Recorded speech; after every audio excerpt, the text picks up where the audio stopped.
Hi there, this is Martin Popoff, scribbler of 85 heavy metal books and host of History in 5 Songs with Martin Popoff podcast. When I need to get my Kiss fix, I listen to Shout It Out Loudcast with Tom and Zeus. Listen to us both on the Pantheon Podcast Network or wherever you get your podcasts. Check them out.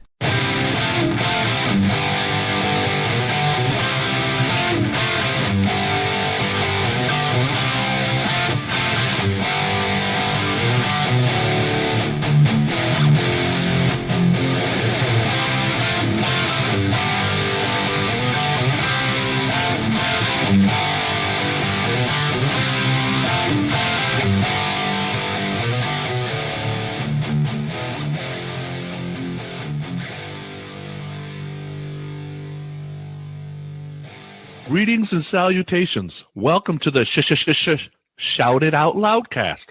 Don't turn your radio dial, because if you love psychos, you're in the right place, because the album review crew is back with episode 27.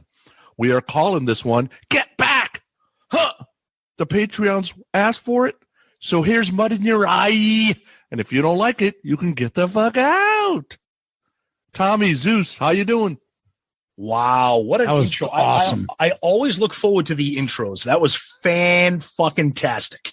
Nothing like starting the show and telling the listeners, get the fuck out. No, it's get the fuck out. Get the fuck out. So get the fuck out. Hey, dudes, get the fuck out. Hey, Patreon people, thanks for picking Slave to the Grind, man. Fucking rock on, guys. Yeah.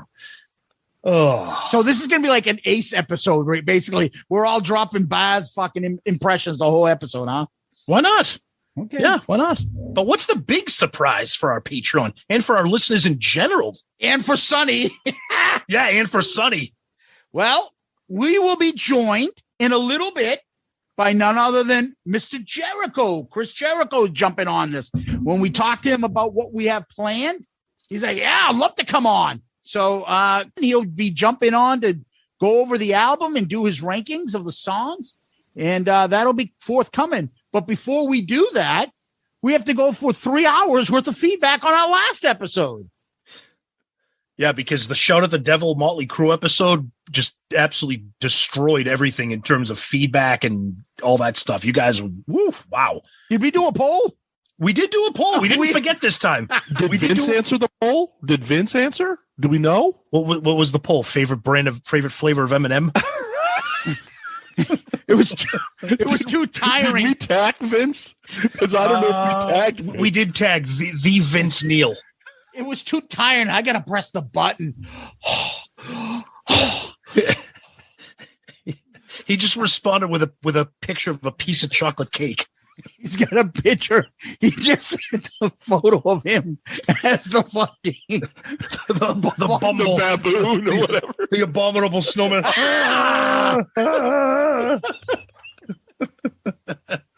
Stop sending me this shit. All right, so our previous episode was a huge one. It was Motley Crue Shout at the Devil, and of course the poll is always what's your favorite song.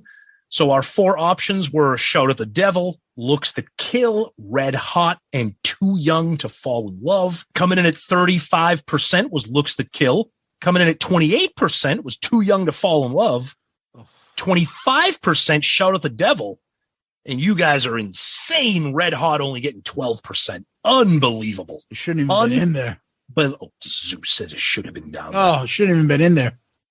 God. 10 seconds to love. Couple quick comments here. Our buddy Bill Elam said you spelled bastard wrong. So that's his favorite song. Our buddy Jack Broad loves Red Hot. Let's see here. Our buddy Sean Geek. Come on, guys. For my Mick Mars was the monster character of Motley Crue, like Gene was for Kiss. Totally fit in. Wow. Okay. And here we have a new burner account. It is called. I can't read this. Hold on. I'm excited now to hear it. Zeus's bad takes. What is it? I'm going to have to not look at you guys while I read this because I'm not going to be able to get it out. It's. I'm trying so hard I can't read this. So the new burner account is called. I can't get it. I'm sorry. What? Fat Vince is out of breath.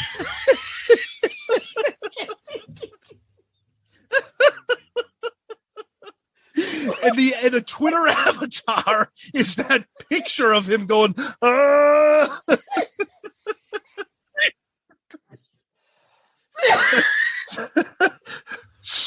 So his comment on the poll was, I voted against Shout at the Devil because it has too many words in the song.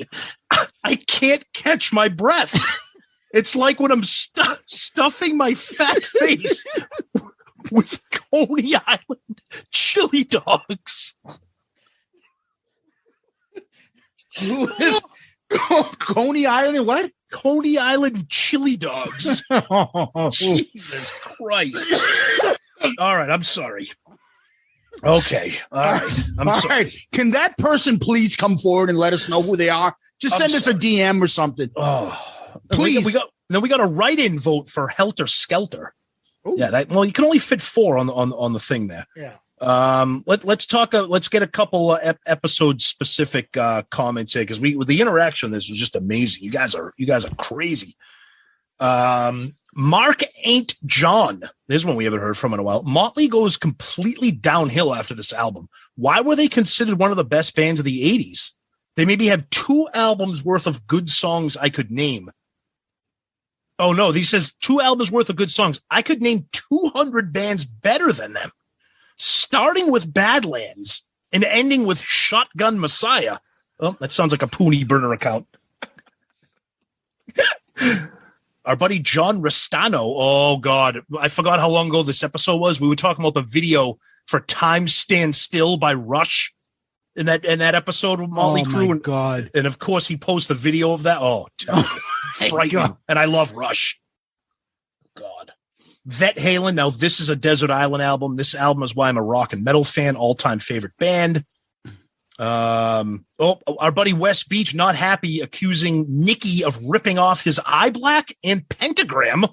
Oh, we don't want any of that. We don't want any of that kind of shit going on here. Our buddy Costa Vucinis. Can't wait to hear the episode. Had tickets to a June 84 show with Accept.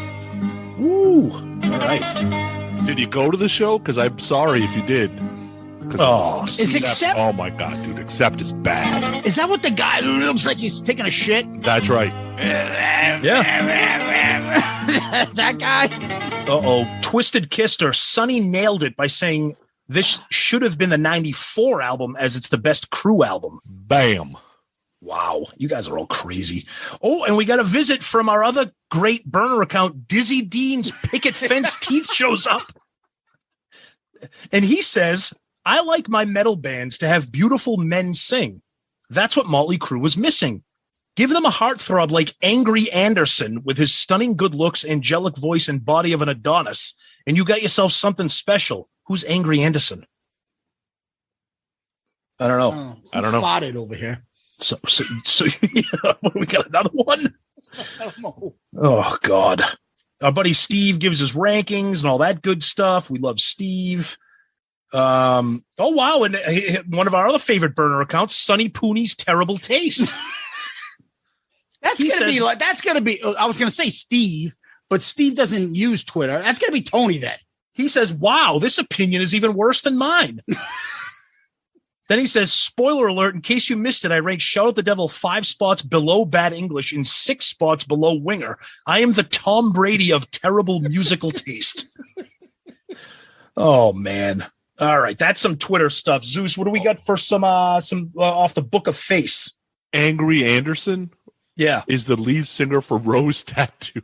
Oh Jesus, we're gonna get more hate mail about us not knowing who Rose Tattoo is. The look is Tommy plus about 80 pounds.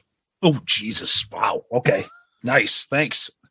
All right. So listen, on the Book of Face, this over 100 fucking comments. I can't get through them all. So yeah, it was crazy. Don't get upset if we didn't read yours, but we read them, but might not get to them on this episode. Our buddy Kevin Jepson. So many amazing memories when I listened to this record. I got the vinyl with the pentagram. And I think that was way more badass. Solid all the way through. My top 3 are number 3, 10 Seconds to Love. Number 2, Knock 'em Dead Kid. Number 1, Red Hot.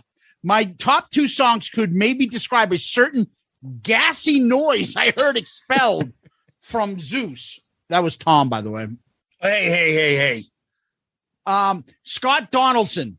Incredible episode, guys. This is definitely the best album review you've done so far. And my favorite album of the reviewed albums. Keep them coming, boys. Here's to a great year. Adam Nickmeyer. What a treat to see this in my podcast app this morning. After being a huge Crew fan during my high school years, I have sort of lost interest after a couple poor concerts efforts by Vince. It's so cringeworthy now. You can see him on YouTube struggling to find any semblance of decent showmanship. Having said that, they, including Vince, were spectacular on the Feel Good tour. The songs on this album are so great that I haven't listened to them in a long time. Not sure why Sonny has an issue with Vince here because he sounds awesome. Mick does a lot of work as a single guitarist and rivals EVH for producing metal riffs and licks and making it sound like there's several guitarists playing in their concerts. He has been underrated. Great episode, and Tom had this album ranked correctly. Ooh, all right. Sneed Rock. I was excited to see that this was the choice for the last ARC of the year. Huge album on me growing up. Zeus. I was like you as a kid and hated seeing bands getting more notoriety than my favorite band, which was totally Kiss at the time, but this album was undeniable. The album still holds up, although I look at it more from a nostalgic point of view. Zeus, totally disagree with your take on Red Hot. It's a total banger and still revs up the album to this day and was a highlight to see live. Not sure if you guys have read or heard this before, but Tom Worman has gone on record and stated that he always places the worst record second last in the track listing for this album. 10 Seconds of Love fits that bill. Total shit. Sonny, Knock 'em Dead is fucking great. I don't think it's the rehash of anything on this album. Mick's a great guitar player. He's simple because he's working in the framework of Nicky's sets. I would be willing to bet if you could hear the original ideas Nicky brings in, it would be pretty sounding boring. I think Mick and, of course, Tommy give it life it needs. Good episode. Happy New Year's, boys. Joe Decker. Great episode, guys. I saw Crew open for Ozzy on this tour when I was 9th grade. It was Ozzy's Bark at the Moon tour. Woo! That's a good tour. That's amazing a good show. And based on the stories we've all heard, the madness all around on this tour. And Sonny, 220 Volt isn't that bad. Way better than any crap Poison album. Keep up the great work. I don't know. So it is 220 volt, or we don't really know that. Is it 220 volt, or we still don't know, right? Technically, I don't know. Devin Fox, better known as Loose Cannon from Cobras and Fire. Great ARC app. And then the bonus track at the end revealing that the original Law and Order coming back with Sam Waterston and Anthony Anderson. Great news, most definitely. Oh, most definitely. Tom? Yep. No, I was hoping you would say it. Sorry, you beat me to it. Yeah, I didn't do it well, so you can say it. Most definitely. That was deep, buddy. That made me rock hard. Okay. That's getting dangerous. Woo. Ray Farrell. Thank you guys for reviewing an album worthy of mentioning in the same breath as the classics that ARC started with. Appetite, Peace of Mind, Blizzard of Oz, Pyromania. And I've given you a lot of shit in the past about your awful album selections.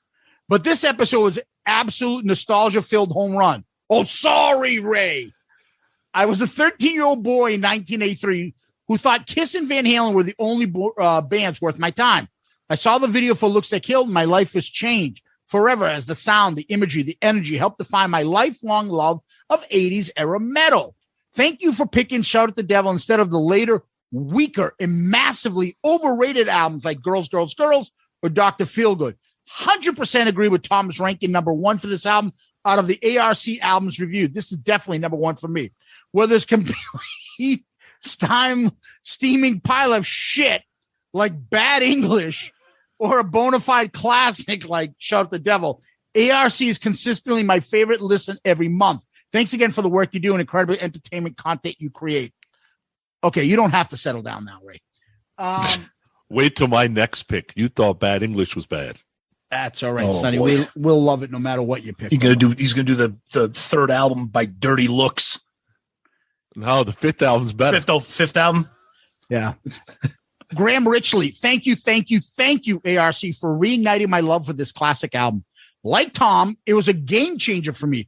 The band that for a time replaced Kiss as the biggest badass band who played killer riffs, looked apart, and felt dangerous. I had a Motley Crue Shout the Devil patch on the back of my denim jacket. I was 15. Pretty much everything works on this album with me. For a personal top 3 of Shout at the Devil, I have 10 Seconds to Love, Helter Skelter, closely followed by Looks That Kill and Bastard. Note, no Red Hot. I'm with you, Z.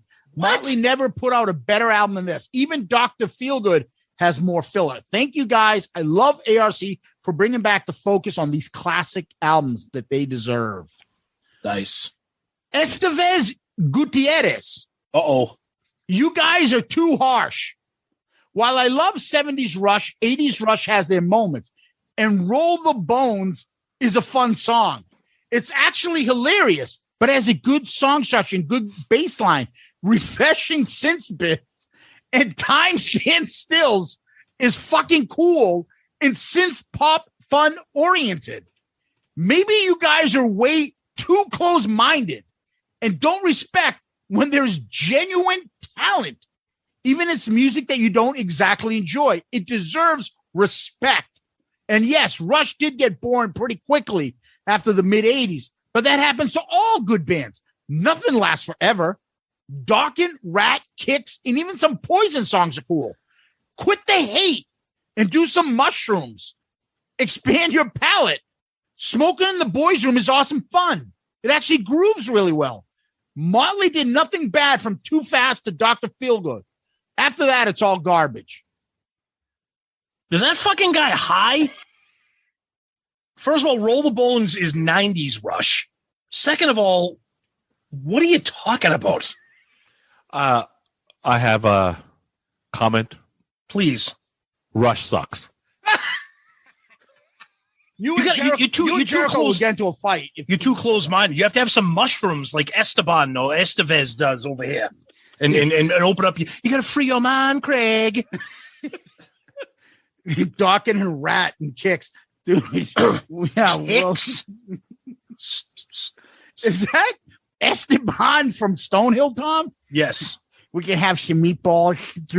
He had a witchy bad lick, but he had his arms were fucking superior than everybody else's fucking arms. He used to talk about his fucking arms when he would work out in the gym.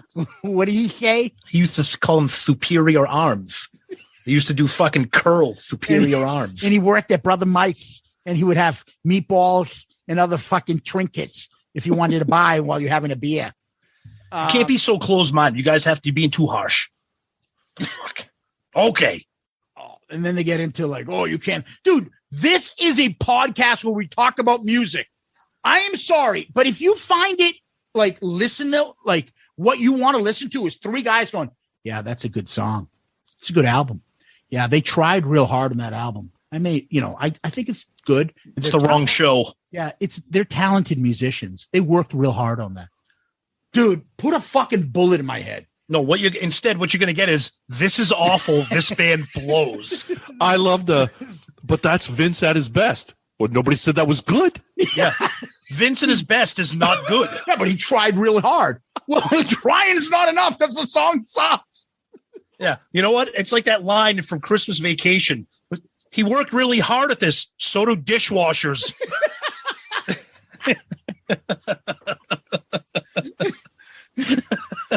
No one cares. Yeah, it's just, come on, people. Well, you guys are too hard on this. Shut the fuck up. We're too hard at it.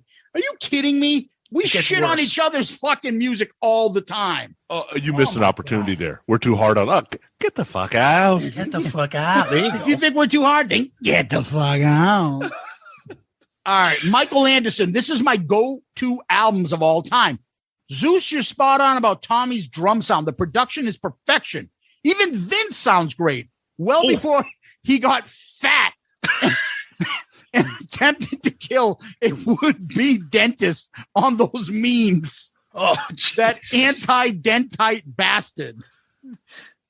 Oh, God. Oh, Neil Hansen. I'm not an anti-dentite. You're a rabid anti-dentite. Neil Hansen says, looking forward to hearing Sonny's horrible opinions. Over on our Yeah, there you go. Over on our Loudcasters page. Why don't you just tell us? Why don't you just tell us the music you want us to review? Oh no! You've selected Agent Zero. Brown-eyed girl. You've selected Bang Tango. Album number 4. Matt Wallace. Uh-oh. Awesome album. Great episode. Did you know that Motley Crue changed their style of their writing logo with each new album? Question for Bukaki Puni. Oh, my God. Would you eat a mile of Bridget Fonda's butt mud just to be able to kiss her on the chocolate squid hole? Asking for a friend. I got to stop reading this shit. Because What? I don't like boys. Wait, that's the reason you wouldn't do it? Yeah. That's the only reason why you wouldn't do it. He just asked. Okay. All right. Mike Murphy. Oh, God, he's never nice. My reaction upon listening to where Pooney ranked Knock 'em Dead Kid. And he's got the meme of Julia Dreyfus there, whatever her name is. Julia. Oh, yeah. Go period, fuck period, yourself, exclamation point. Wow, so angry. Yeah, people are not very friendly. Jason Warden. I grew up in a very religious home where I lived with my dad. My school and church took the dangers of rock so seriously when we were subject to a lot of anti-rock docs like Hell's Bells. It featured AC/DC, Motley, and Crew. I saw the Looks That Kill video on it and I was freaking hooked. F the internal damnation part. Babes, metal, and fire. What Nice. 80s 14-year-old male wouldn't be? I haven't listened to Motley in a while, but after the ARC, I've been jamming them. By GGG, they were my favorite band. Kiss, of course, now has that honor. Got to give my boy Tom props. In my opinion, he not only got the track listing correct, but also the album placement. And Theater of Pain is awesome. That was going to be my Patreon pick, but went after another seeing this published. By the way, our church elders believe the part of the guitar flying up and sticking in the ceiling did move on from the religion, but not the devil's music. Ooh, okay. Okay. Justin Steele. Great review, guys. Some real shockers with the rankings. Always loved Red Hot. It's a good song for me. Zeus, I swear, I thought he was saying, I'm going to turn on a Jewish boy until you said it wasn't. Oh, Tom, Jesus. Tom, I'm with you on Theater of Pain. I don't know where you rank it, but it's their best album. Theater of Pain? Ooh, I like it, but it's not that best. Let's be careful. Wow. Let's still remember it has City Boys Blues on it. Okay, It's a great song. Oh my God! I get the City Boy Blues. Wait a minute. Is that the one that says they need a lover tonight? Tonight. We need a lover tonight. Tonight.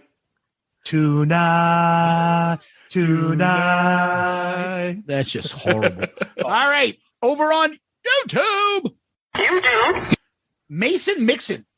Shout at the Devil is a masterpiece, a perfect album. JC. This was amazing. I remember being in grade school and this was banned for being satanic. They confiscated the cassettes that kids had brought in for school. Being a young kid, this seemed so dangerous. This and Appetite Destruction were 2 albums that made me rock and roll feel dangerous. It was a great time for music. Sadly, they followed it up with Theater of Shame. Oh, that's mean. The Other Steve. Yeah, Zeus. We all heard it. Oh, yeah. Mr. Antonio 2005. Great review. Looks Like Kill is my favorite Crew tune of all time. Is it me or does Danger have some influence of Aerosmith's Last Child at the very beginning or Dream On? Oh, it's a good call. Anyway, shout out to Sonny for ripping 2 of my favorite bands of all time, Rush and Pink Floyd, in this episode. In wrestling terms, he's drawn some serious heat. I would like to better understand why he has such distaste for these artists. It sounds like he would pick Carl Douglas's Kung Fu Fighter over Rush's Tom Sawyer any day. I'd like to comment on that, please. Please do. Pink Floyd sucks. Yeah, I like a couple of Pink Floyd songs, but I don't think I've ever owned a Pink Floyd album. No.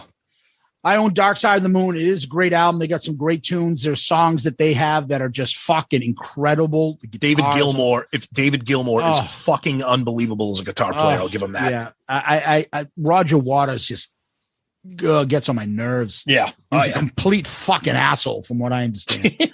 Yep. Terry the Man. My mom bought me this album for me because they seem to like Kiss wannabes, and turned out the album kicked ass. But they went from a kick-ass to sellouts literally overnight with the release of Theater Pain, which is absolute shit. Though 10 Seconds of Love is a classic and gets the volume turned up every single time it plays. Anyone know how to take Zeus's rectal solo and create a demo for Knock 'em Dead Kid? That's nice. And that's what I got. I think you guys have some email? Yeah, Sonny, why don't you start with a couple emails? All right. First one's from Mac Matty. Hey, fellas, great review on Shout. Crew has been a love-hate relationship for me, but nostalgia keeps me connected. My sister was a huge fan, and it's possible she did Tommy and Mick, but that's a story for another day. Wow. Together? Okay. Or when she got married, her husband told her to get rid of all her hair metal records. I wonder if he knew that she did Tommy and Mick. Yeah, right. And had her start listening to real music like Michael Bobblehead or whatever his name is. Bublé. So I was handed every original 80s album and cassette she had. Anyway, thanks for the great listen. Well, then, oh my God, that's Mac awesome. has some stuff that's worth a lot of money. That's what that is. I guess so. Angelo Capasso. Sounds like he needs should there be a theme song there? We might have to give him one. Yeah, Angelo Capasso? Yeah. I've already got 2 Italian theme. Fucking Joey has The Godfather. We have, what's his name? Pinocchio. He has The Godfather theme, the dance song. We got to give something to Angelo someday. So his title was Crew Plus Leopard equals Hot Babes. Hi, guys. I went to the Pyromania and Shouted Out Devil tours within a year or so apart. I could be off on my dates, though. But damn, as a 15-year-old horny kid, I had trouble concentrating on the concerts. By far, those 2 concerts stack up as the best show I've ever been to for seeing horny, screaming babes letting it all hang out. And I mean all out.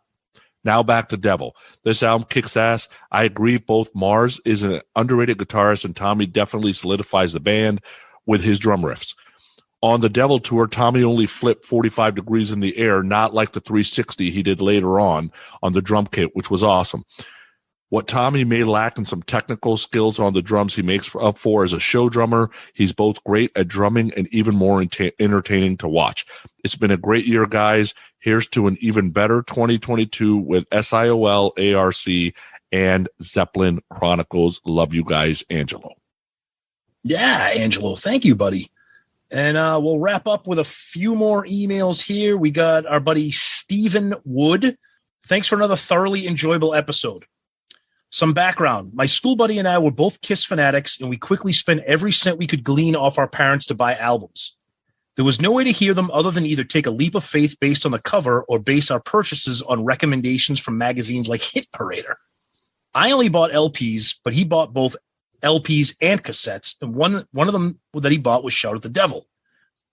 When he played it for me, it blew my mind. I loved Vince's voice and Mick's tone, but I was into Kiss, Maiden, Priest, and Crew didn't quite fit into my closed-minded taste. But my friend's parents were religious conservatives.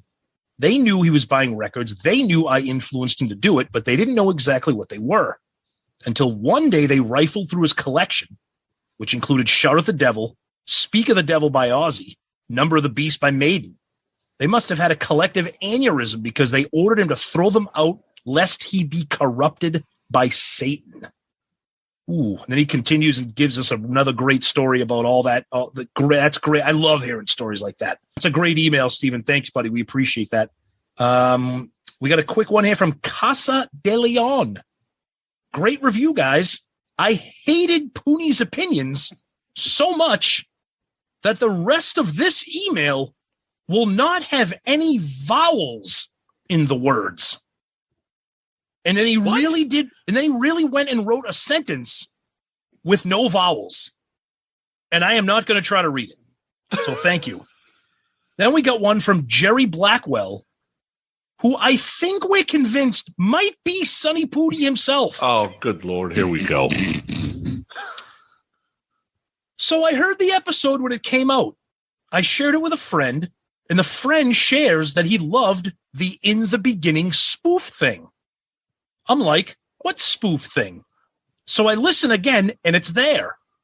I could have sworn it wasn't there the first time I listened to it. Must have missed it. What is the person exactly saying? I listened several times and think I have it figured out, but I'm not sure. Either way, what a great episode and great album. Thanks for doing this album. So what Jerry is referring to is Sonny Pooty recorded a special intro for that episode based on the In the Beginning intro. And when you first downloaded it, when it dropped, it may not have been there, but it's there now if you go back and listen to it.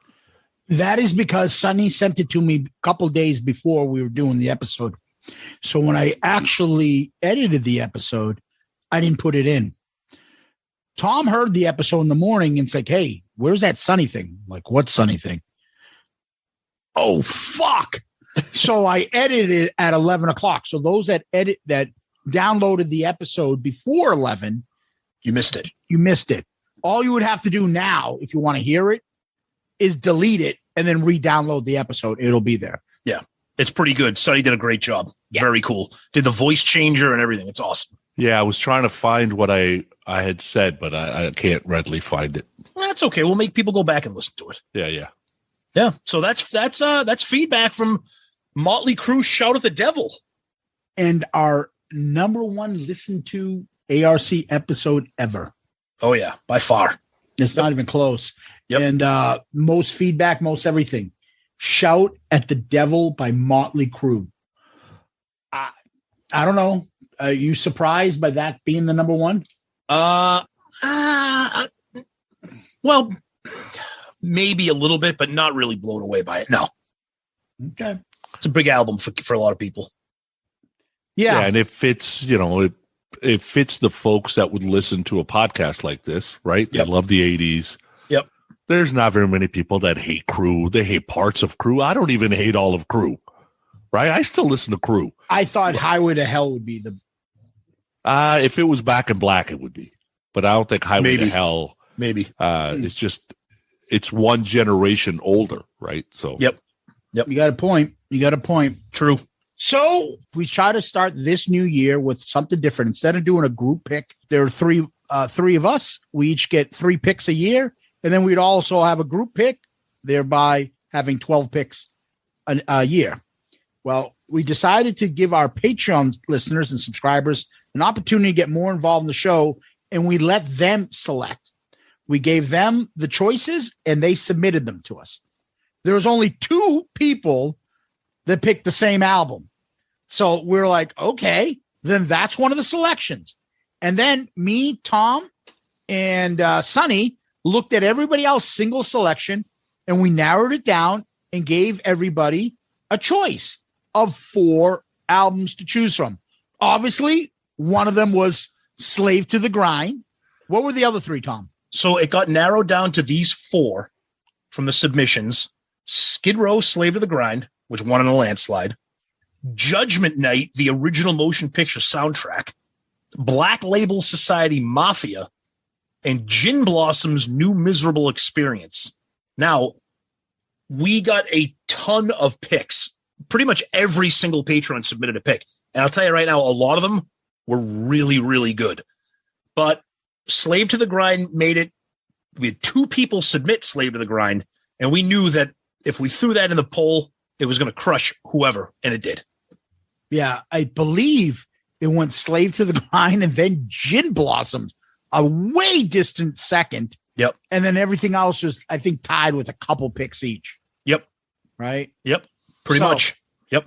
So we're going to do Slave to the Grind. And because it's our first Patreon pick, we thought we'd throw a little extra in there. And Jericho is going to join us in a little bit to talk Slave to the Grind. I believe Tom is picking next. Yes. And then Sonny, then myself, and we're going to swing around to the Patreon picks. So everybody that wants to get involved, jump in on Patreon. You got plenty of time for our next selection. And who knows what we're picking next. But in the meantime, let's start working on Slave to the Grind. And let's add our buddy, Chris. Oh, there he is. Hello. Fuck's sakes, man. They didn't tell me either. What the fuck? We just dropped it on him. This is like when Rod Smallwood orchestrated the reunion of Bruce Dickinson and Steve Harris. He didn't tell the other guy that the other guy was going to be there, and that's how they got them back together. So this is how they got us back together, Pooney. Nice. I thought the first time or the next time we might see each other would be at Creatures Fest. That's why. Yeah, that'd be pretty cool. That should be fun. We're all going to make it, man. It's going to be fun. So Jericho, tell us, why did you want to join us for Skid Row, Slave to the Grind? Well, first of all, I got to appreciate your professionalism now after doing this for 17 years and 55 mediocre episodes. You finally brought me on Zoom, not shitty Skype. Jesus. I always love listening to your guys' shows with the different albums. I listened to most of them. The last one you guys did was Shout at the Devil. Shout at the Devil, which was great. I really enjoyed that one. Thank you. And then you had mentioned we have our group text that we talk quite a bit, bitching about whatever's going on and a lot of different things. And you guys mentioned Slave to the Grind. And I thought, Skid Row is one of my favorite bands as far as those 3 albums goes. They're a band much like the Sex Pistols in that they never made a bad record because they broke up before they had a chance to. I know there's been records after, but if you're talking about the classic lineup, for sure. Yeah. Yep. And I thought it'd be great to hang out and shoot the breeze with you about that record because it was a very monumental record in a lot of different ways, which we'll get into, and a monumental record for me as well. Yeah, well, this is a big deal because this is the first Patreon pick for our album review crew. So this was selected by our Patreons. So they don't even know that you're going to be on until they see it and hear it. So this is going to be a big thrill for them. So why don't we just get into it? So Chris, you just talked about Skid Row. What we usually do is just talk about like our first kind of like experience with the album. Like, do you remember when you bought it or when you first heard it or what? First of all, I can't stop looking at Sonny Pooney's Vince McMahon 1988 haircut. Whoa, really? Pompadour, right? Don't you basically have a mullet? You're making fun of my hair? No, I got to clip back. It's like Game of Thrones style now. I love this. This is cool fantastic. Nowadays. So Skid Row, when they came out, probably I think it was 89 with the first record, everybody really dug it. Just to kind of get right to it, when this record came out, Slave to the Grind, it was about summer of 91, which was my first summer as a actual pro wrestler. I trained in the summer of 90. So the summer of 91 is when we were actually doing some drives. I remember we had a drive down to a really shitty little show in Pomona, California from Calgary, which was a nice, 3-day drive. And I think Slave came out right around the time when we were driving down there. So it was one of those ones that when you have a certain time of your life where you're doing road trips and stuff, this was one of the records that was played over and over. And I remember someone had warned me that this record is really heavy. And I was like, really? Well, how heavy can it be? It's Skid Row. And I'm thinking, Can't Stand the Heartache and that sort of stuff.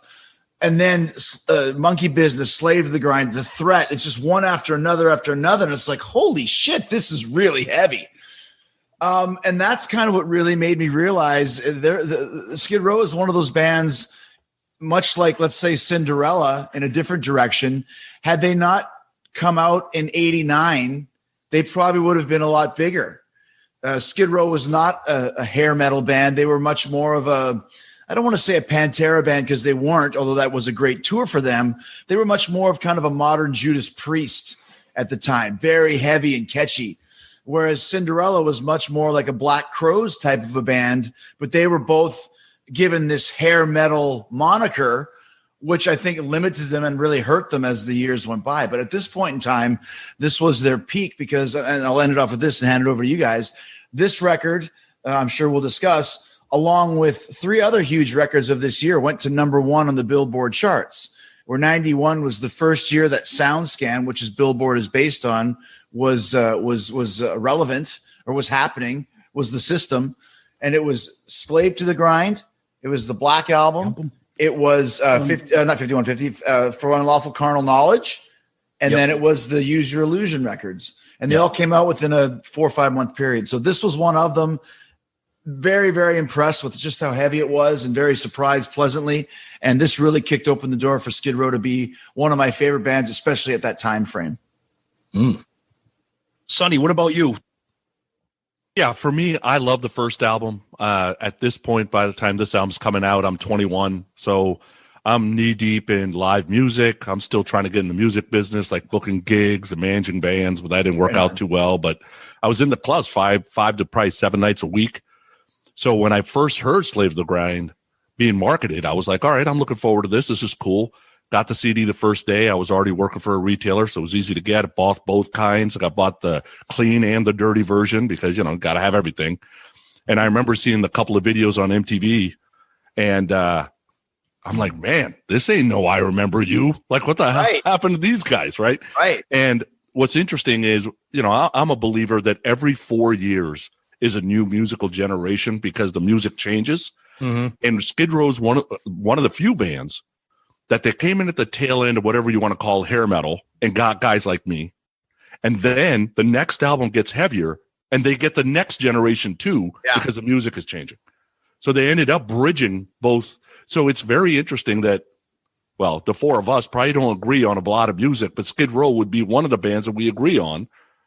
And it just so happens that they kind of bridge both things. So I really, really loved the first album. So we'll get to how I felt about this album later. The thing, too, just to interject quickly, the reason why Skid Row was one of those bands that was able to almost bridge the gap, and had there not been the complete sea change and shift in musical styles, and had Sebastian and the guys not completely broken up forever, they could have been a Guns N' Roses level, a Judas Priest level, not an Iron Maiden level, but they could, and maybe not a Guns N' Roses either, but they could have been that second tier of main event level bands. Because 2 reasons. One, dudes like us like the music.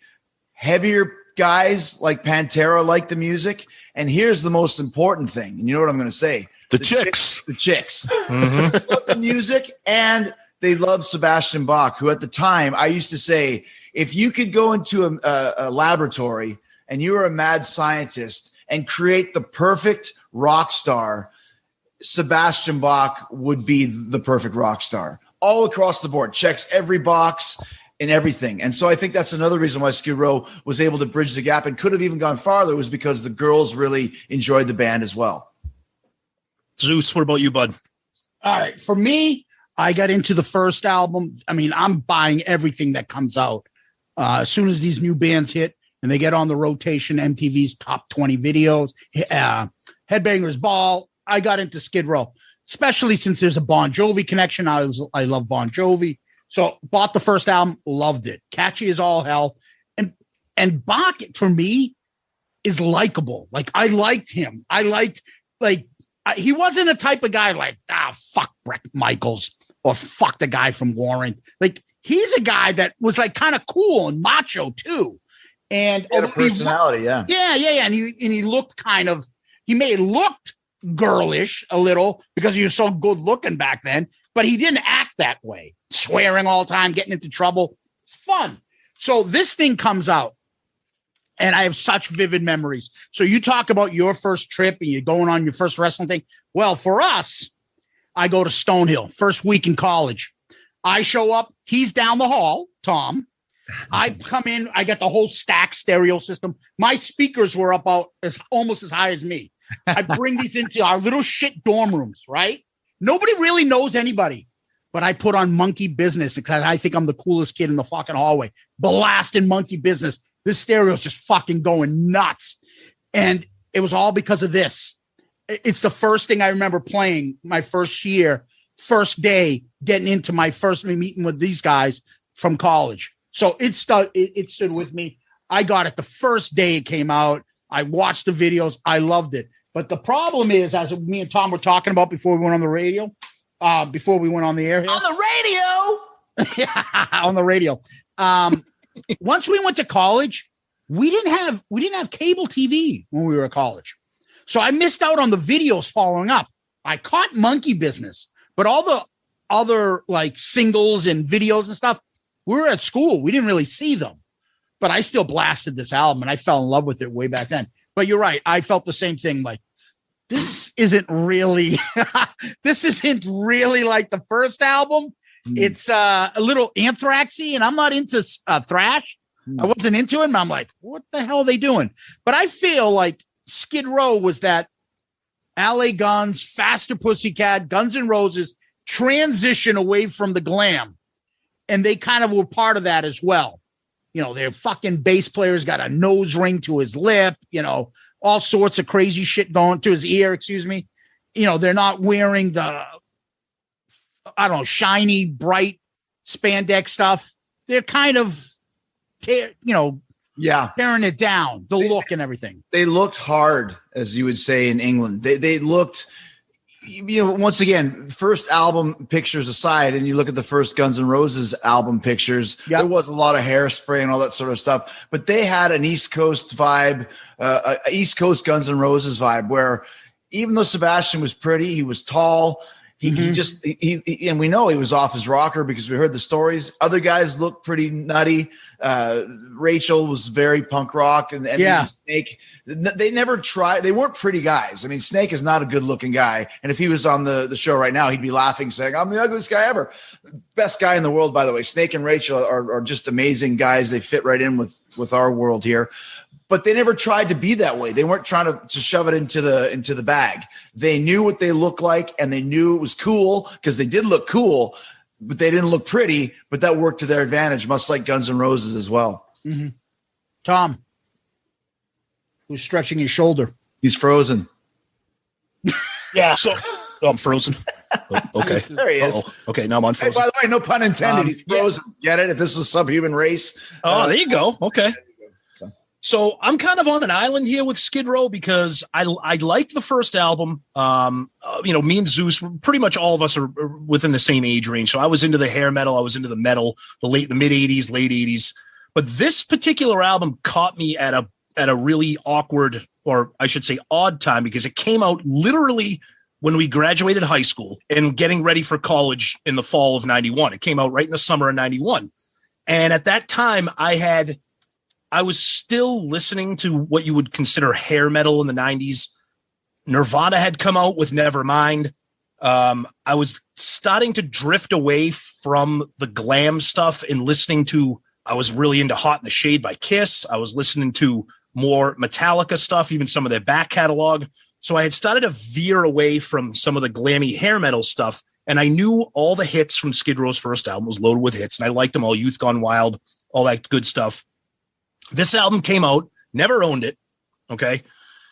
But I do remember hearing Monkey Business and being like, what the fuck is going on with Skid Row? These guys, this is insane. And then I hear the title track, Slave to the Grind. I was like, holy shit, these guys are like, they are really positioning themselves to like take on the world with like Metallica and Guns N' Roses. And this album kind of did that for them a little bit. They toured with Guns N' Roses.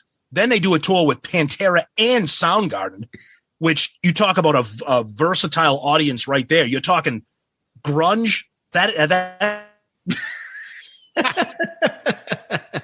you were just and the rats are chewing through the cable. That's what's happening right now. Pantera was out of their minds metal. And then you had, oh God, is it just me? God, that's a pain in the ass. It's just you. But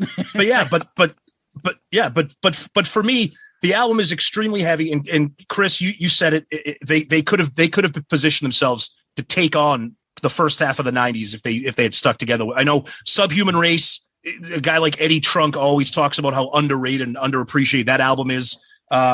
But Skid Row, they just kind of ran out of steam a little bit, and it might have been because of Bach. I don't know. Well, it was too late. That was 1995. So when you're talking about 91 when this came out, and you mentioned that Nevermind was just around the corner, I think it came out almost around the same time frame, within a couple months. Yep. So the monster was already born, but Skids could have rode the wave a bit more. Like you said, I think if they had the chemistry that a Pantera had or a Metallica had, to not be fighting and arguing and having all the issues that they had, they might have been able to take it on a little bit better. Because this record, like you said, when Slave to the Grind, the title track came on the first time, I was like, I can't believe this. Like, this literally is Metallica. Like, yep.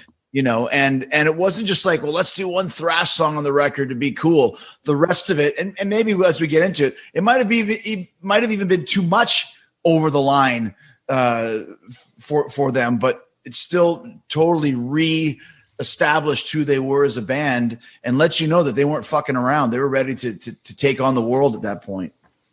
All right, so let me give you a couple of the facts. Slave to the Grind released June 11th, 1991. Michael Wagener, the famous producer, produced it. He also produced a debut. It went to number one, as Chris had early said. It's a second studio album.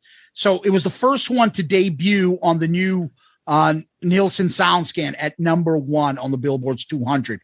The only other previous debut that made it to number one was your buddy Elton John, Tom. Captain Fantastic and the Brown Dirt Cowboy. Great album.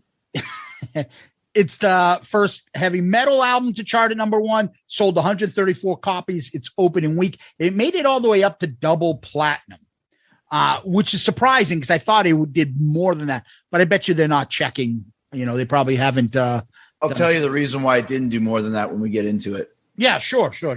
And again, they had their big hit debut album. They go into this second album and really hit it out of the park, but it's really a big pivotal point in music and everything's changing. And, eventually it's almost as high as they get, it's almost the beginning of the end as well. Yeah. Anybody else want to add anything to the some of the facts on the album? No, I just think, Chris, maybe you could kind of comment on this too, because the debut album was huge, obviously, for Skid Row, and it put them in a position to make an album like this. Were there any fans out there at the time who, we were all impressed and we were all shocked and blown away by the heaviness and the hardness of this album. But sometimes when bands go so far, like, different, I guess, for lack of a better word, did anybody think that Skid Row was trying to be something that they weren't? I don't think that they were trying to be something they weren't, but I think what they forgot, and I'll bring it up right now. Okay. They forgot, we mentioned the Chicks. And this record has 3 ballads on it. Yes, it does. They're 3 very dark and heavy ballads. Great point. Compare them to 18 in Life, which was dark and heavy, but it was much more commercial. Melodic. And then especially I Remember You. Yeah. There is no I Remember You on this record, and nothing even comparatively close. So when you're talking about Youth Gone Wild, fuck yeah, we got Monkey Business and we got Slave to the Grind and we've got all those tunes. But when you talk about the other 2 big hits they had, they didn't match up with the way that, In a Darkened Room and Quicksand Jesus and Wasted Time. They're all great songs, but they didn't either get the right promotion for whichever one they chose, or maybe they didn't know which one to choose, but they didn't have that one song that if I went upstairs right now and grabbed my wife and came downstairs and said, what's your favorite Skid Row song? She would say, I Remember You. Boom. What's your second favorite? Was 18 Life? Is there an 18? Like, you know what I mean? Like, I Remember You was the one that the girls would be like, and they didn't have that. And I think that's one of the reasons why it didn't go higher up the food chain. With the guys, we embraced it. And the girls, because Baz was at his peak, embraced it to a point. But the average fan didn't get that one tune that you could slow dance with your girl with and make out in a car or two. It's a great point, and that's kind of what I was getting at. So you had the hardness of the debut album, but you also had the pop sensibilities of Youth Gone Wild and 18 in Life, and of course, I Remember You, and then even some of the other songs. And you're right, they went so hard and so heavy and so dark, even lyrically, like you said, the ballads on this, and we'll get to them. None of them are love songs. They're all very, very dark and serious songs lyrically. And to me, that caught me by surprise as I really spent a lot of time with this album. We'll get into it when we break down the tracks. But because I said earlier, I've never owned this album. So my familiarity, my familiarity with it is extremely limited. That's amazing to me. You never owned this record. Owned this record. Nope. You're Sonny? too busy listening to Detonator. That was my pick. Okay. I don't think he owned that either.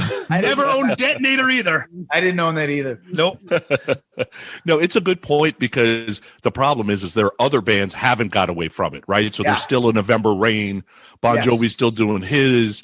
So if you're going to walk away from or alienate some girls initially, like even these 5 singles, think about it. They had 2 top 10 singles with I Remember You and 18 Life.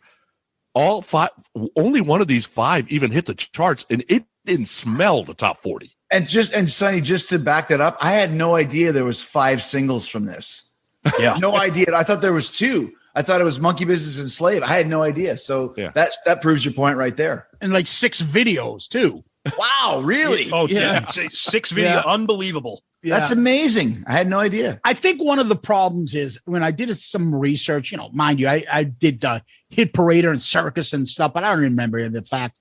But when I look back and I started looking into the band and stuff, so the background is that Dave, the guitarist, Sabo, and Rachel Bolan really started this band. Yes. And Dave had grown up around Bon Jovi. Bon Jovi helped them out, really did. And we led to a little bit of tension between Sebastian and him later on, and others that he got a cut off if they made it because they put him on his tour. And so when Skid Row opened for them, if they did some, their numbers got better. I guess JPJ was making some money off it, and eventually they got pissed off of it. But regardless, if you look at the lyrics and look at who's writing, this band consisted of the 4 of them. And then they finally got, after a few tries of different singers, Bach in. So to me, maybe it's just me, but feel like Bach wasn't part of them. And his personality is so large. And he's not the principal songwriter that you bring in Scott Weiland, STP, or Kurt in Nirvana, who writes all the lyrics, or Cornell writes all the lyrics. So he can kind of be on his own island because they need him. Yeah. Bach is the personality, and he's got the voice, and he does a lot of stupid shit, but he's not doing any of the music. Those guys are. And I think it led to a little bit of a tension going on with them. To this day. Yeah, because they're like, fuck it. I don't need that shit. We don't get along with him, so I don't want him around. I did a deep dive on Talk is Jericho with Snake and Rachel about the first record on the 30th anniversary. And the only song that Sebastian has a credit on, I think, is Making a Mess. And when I said to Rachel, what did Sebastian do? And he said, I don't know. He goes, I have no idea what he did. I don't even know why he has a songwriting credit. I have no idea. I'm assuming it's probably the same for all of the credits that Baz has on this record, where it really does drive him crazy that he didn't write any of the songs. And he'll always say, well, I came up with this note. And listen, we don't need to get into the whole Baz thing, but it doesn't fucking matter what note you come up with. The song is the song. The music is the music, and the melody is the melody. If you decide to hold a note longer, which is the most famous note of all time, it doesn't make you a songwriter. Exactly. It means you contributed as the singer of the band, and that's what the job of the singer is to do. If I come up with the greatest guitar solo of all time for Yesterday, I don't get a songwriting credit. Eddie Van Halen didn't get a songwriting credit for Beat It because he played a wicked guitar solo on it. He was the musician that played guitar. And I think that was one of the reasons that really drove Skid Row apart, because Snake and Rachel were like, dude, this is not how it works. And we're sticking to their guns. And that kind of led to a lot of issues. Yeah. And when you look at it and you read all the shit, wait a minute, who wrote this? Who wrote this? All the music, all the lyrics. And it's like the bass player and the guitar guy. And then they bring him in. And eventually, they got sick of the antics and the drama. We weren't there. Who knows who's really at fault? But they're like, fuck it. We don't need them. And so I think that tension and the group dynamic didn't help them in extending after their peak, after Slave to the Grind. Right. And I think they had some issues there. And unfortunately, it didn't allow them to continue to grow. But anyways, we talked a little bit about the album facts. How about the cover? Anyone want to take this? Sonny's shaking his head. Go ahead, Sonny.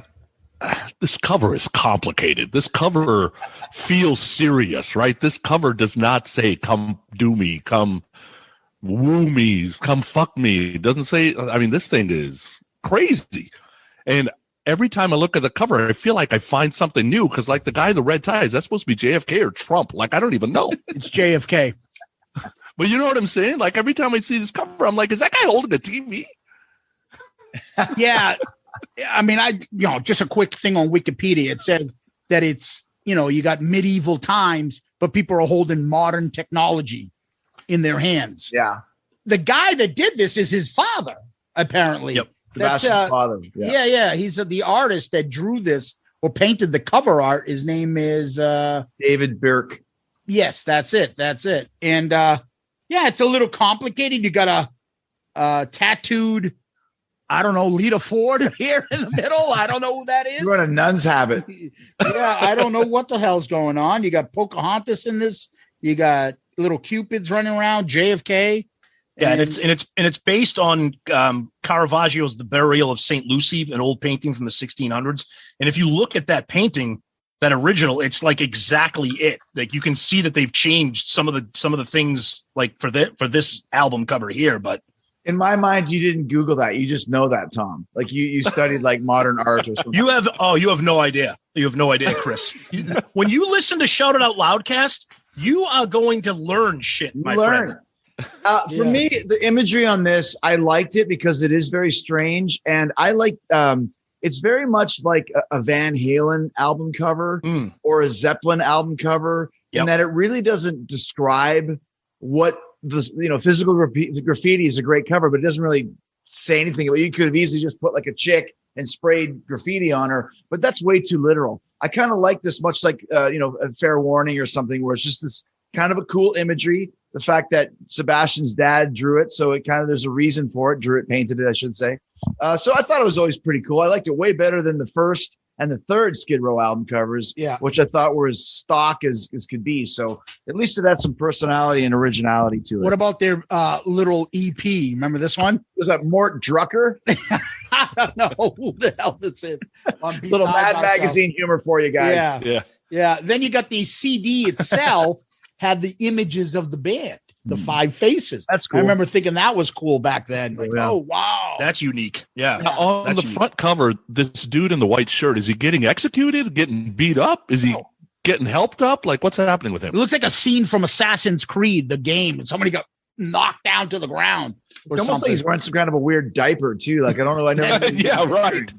Yeah. So it's a very strange imagery there for sure. Yeah. So, ready to get into the tracks? Before we do, I got a quick story for us. There's a lot of males on this panel, all of us talking very macho record. I'm sure there's mostly guys listening. Maybe you got a huge fan base because of the sexiness of Zeus. I'm not sure. Yeah. But I will tell you a quick story. Yeah. I was a bouncer in the early 90s because it was the only job that I had where I could go take time off to go on the road. My manager was a big wrestling fan. So whenever you're in town, come in. So I would come in. And basically, I never fought anybody. I would just go and hang out, listen to music, and try and pick up chicks, right? I was 21 years old or whatever it was. So one night, I picked up this girl, and this is not like a Playboy story, but she was actually, I could still remember, she was a really hot chick. She looked like the chick in Can't Buy Me Love that takes Ronnie out, one of the friends. And she goes, there's only one titty this pretty, and here it is. She looked like that girl.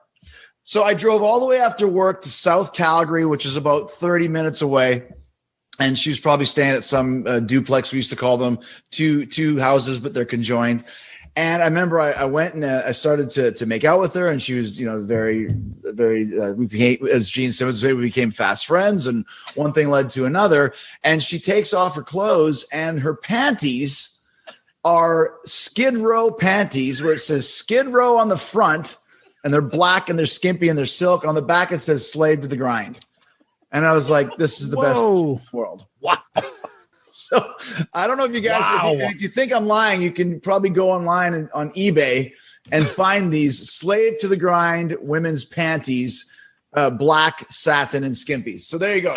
By the way, her name was Amanda Peterson.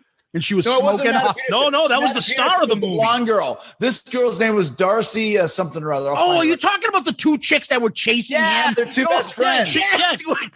And she was one of them was like a porn star. That woman was smoking hot. I know you're talking. That's what she looked like. I'm not making it up. Yeah, Chris. She was also in Friday the 13th Part 6. Jason Lives. Darcy DeMoss. Darcy DeMoss. Damn. Yes. But follow on Instagram, Darcy. If you're listening, follow me so we can reminisce. Put on your Skid Row panties. Because we know that you're listening to Shout It Out Loud Yeah. album review crew. But dude, honestly, I don't want to hear any girl pulling down their pants and seeing anything about Skid written on their. That is not a good visual. If that's what you were thinking, if you're in my position, then you got problems, buddy. That's why you're you and I'm me. Yeah, apparently. My mind goes to the worst. All right, let's get to the first song, and it's this.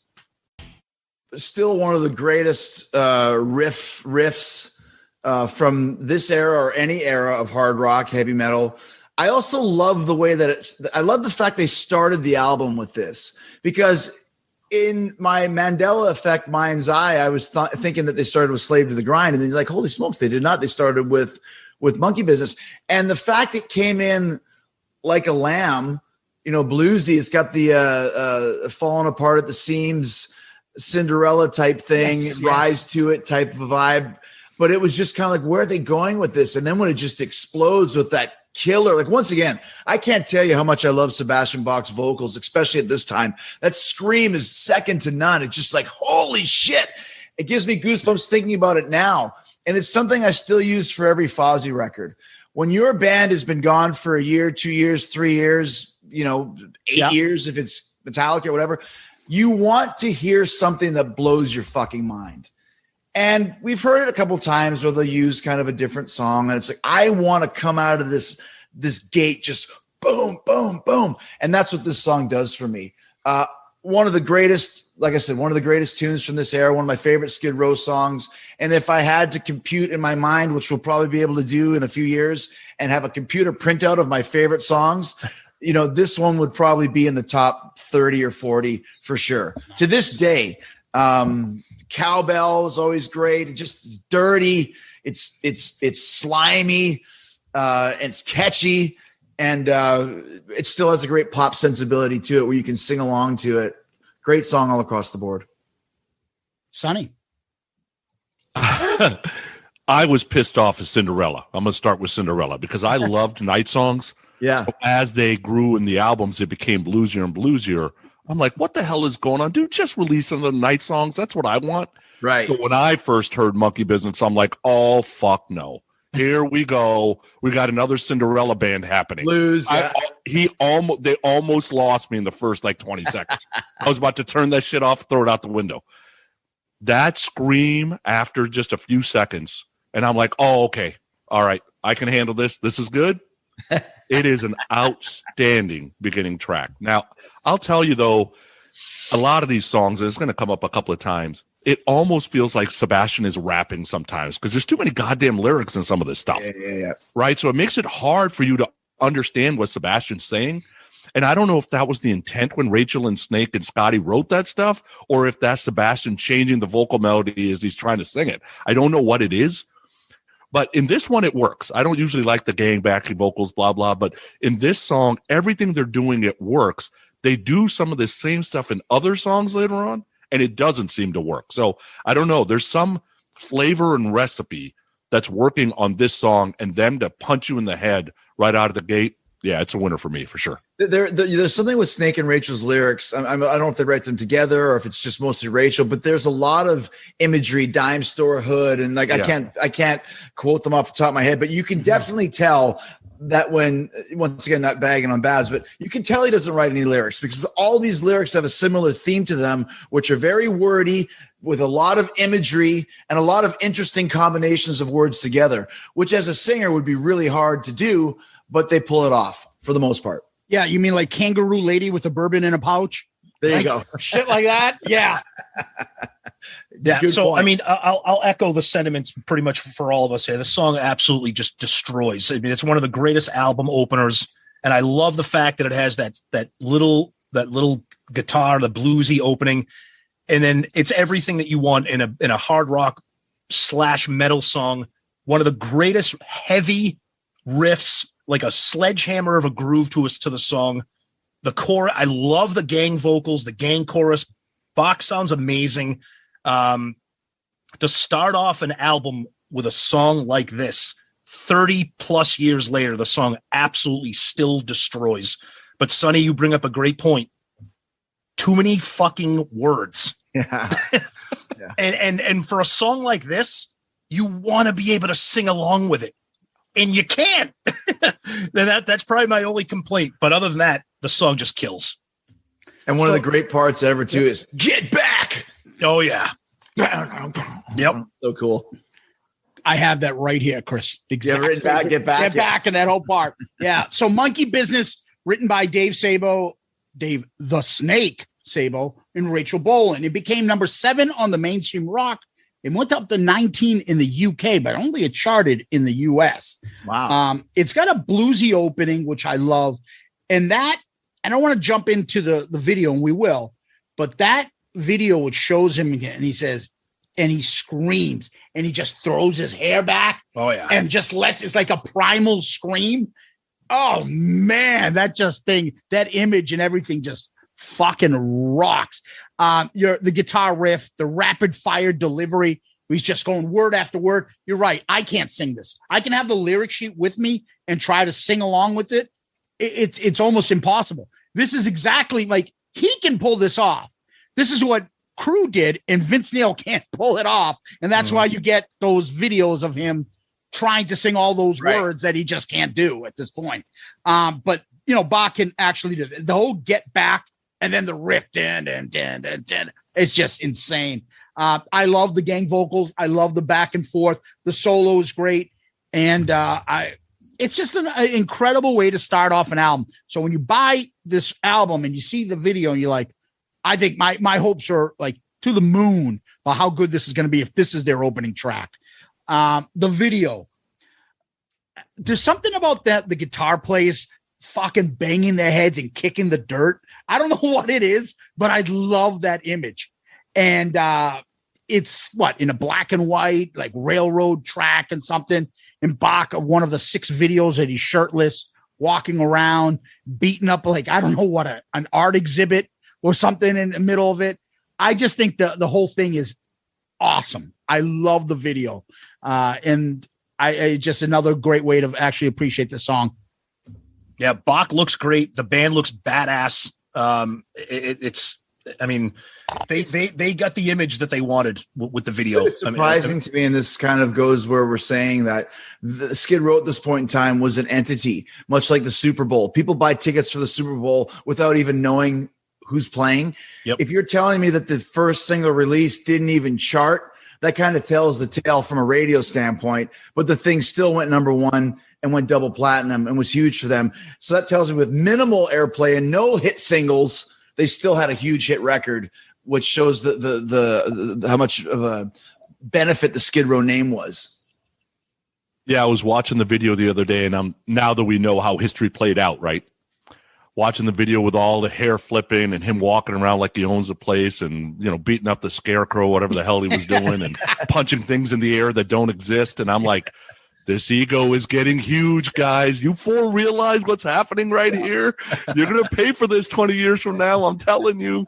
And because his face is all over that video. I thought what they did cool with the video, though, is it's black and white for a while, and then it goes to color like around the solo. Yeah. And it adds a different dynamic to the video that you don't notice unless you're kind of looking for it, which makes it cool. Yeah. Well, I think it's because the video took so long. It went to nighttime. So they were like, fuck it, let's put it into color.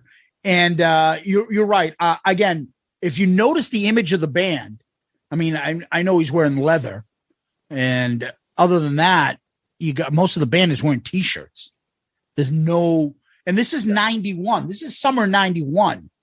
So they really stripped down, and got away from that glam look right away. The band members looked almost grunge-like at the time. Oh, very, very much. Yeah. It's not like they were ever wearing, Kiss Animalized clothing or Poison clothes. Like they pretty much, if you watch even Youth Gone Wild, it's pretty much the same vibe. It's just that the hair might be a little bigger. Like I said, with Guns N' Roses, the clothes remain the same.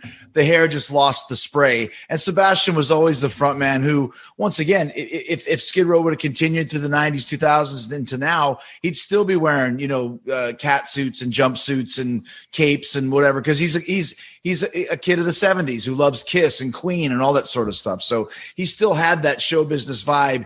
And the other guys were like, cool, you do your thing, and we'll back you up in our t-shirts and jeans. Yeah. Let's go to the next track.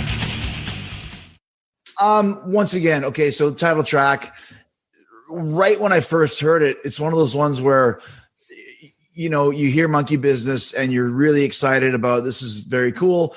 And then this comes on. It's very rare that a record, especially from this genre of a band, starts with a heavy song and the second song is heavier. Yeah. Usually the second song is like the single, you know what I mean? Which would be more of the rock song. So when it came out, I remember just like, holy shit. Cause my friend had told me this is heavy. And I'm like, okay, well that was heavy. And then this, oh my gosh, like this is really heavy. What are they doing? Cause it just comes on like, bow now,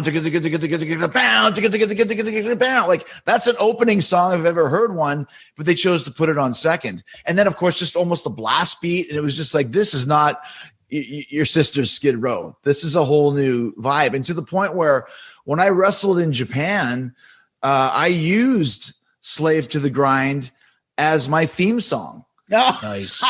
And really? Yes, I used it for a little while because I remember you sit in the back behind the curtain or the door or whatever it is, and then the beat starts, you come running out. It has that vibe to it. It's a great opening song. It's a great opening track to the record, except for it's not. It's just, once again, still a strange positioning for me, but just really blows your head off. Super heavy. I love the way Sebastian sings it, kind of a lower register. It's almost an Axl Rose foreshadowing a Phil Anselmo type of a concept. And then he just opens up for the chorus. And there's a great scream right before the solo, and then a great guitar solo. Once again, it's super heavy, but it's also very melodic and catchy too, which is another reason why it's one of the highlights of the album. Once again, there was a single and a video for it. I doubt that it charted if Monkey Business didn't, but who gives a shit? It's a classic tune. And to this day, I think Sebastian and probably Skid Row as well open their sets with this song.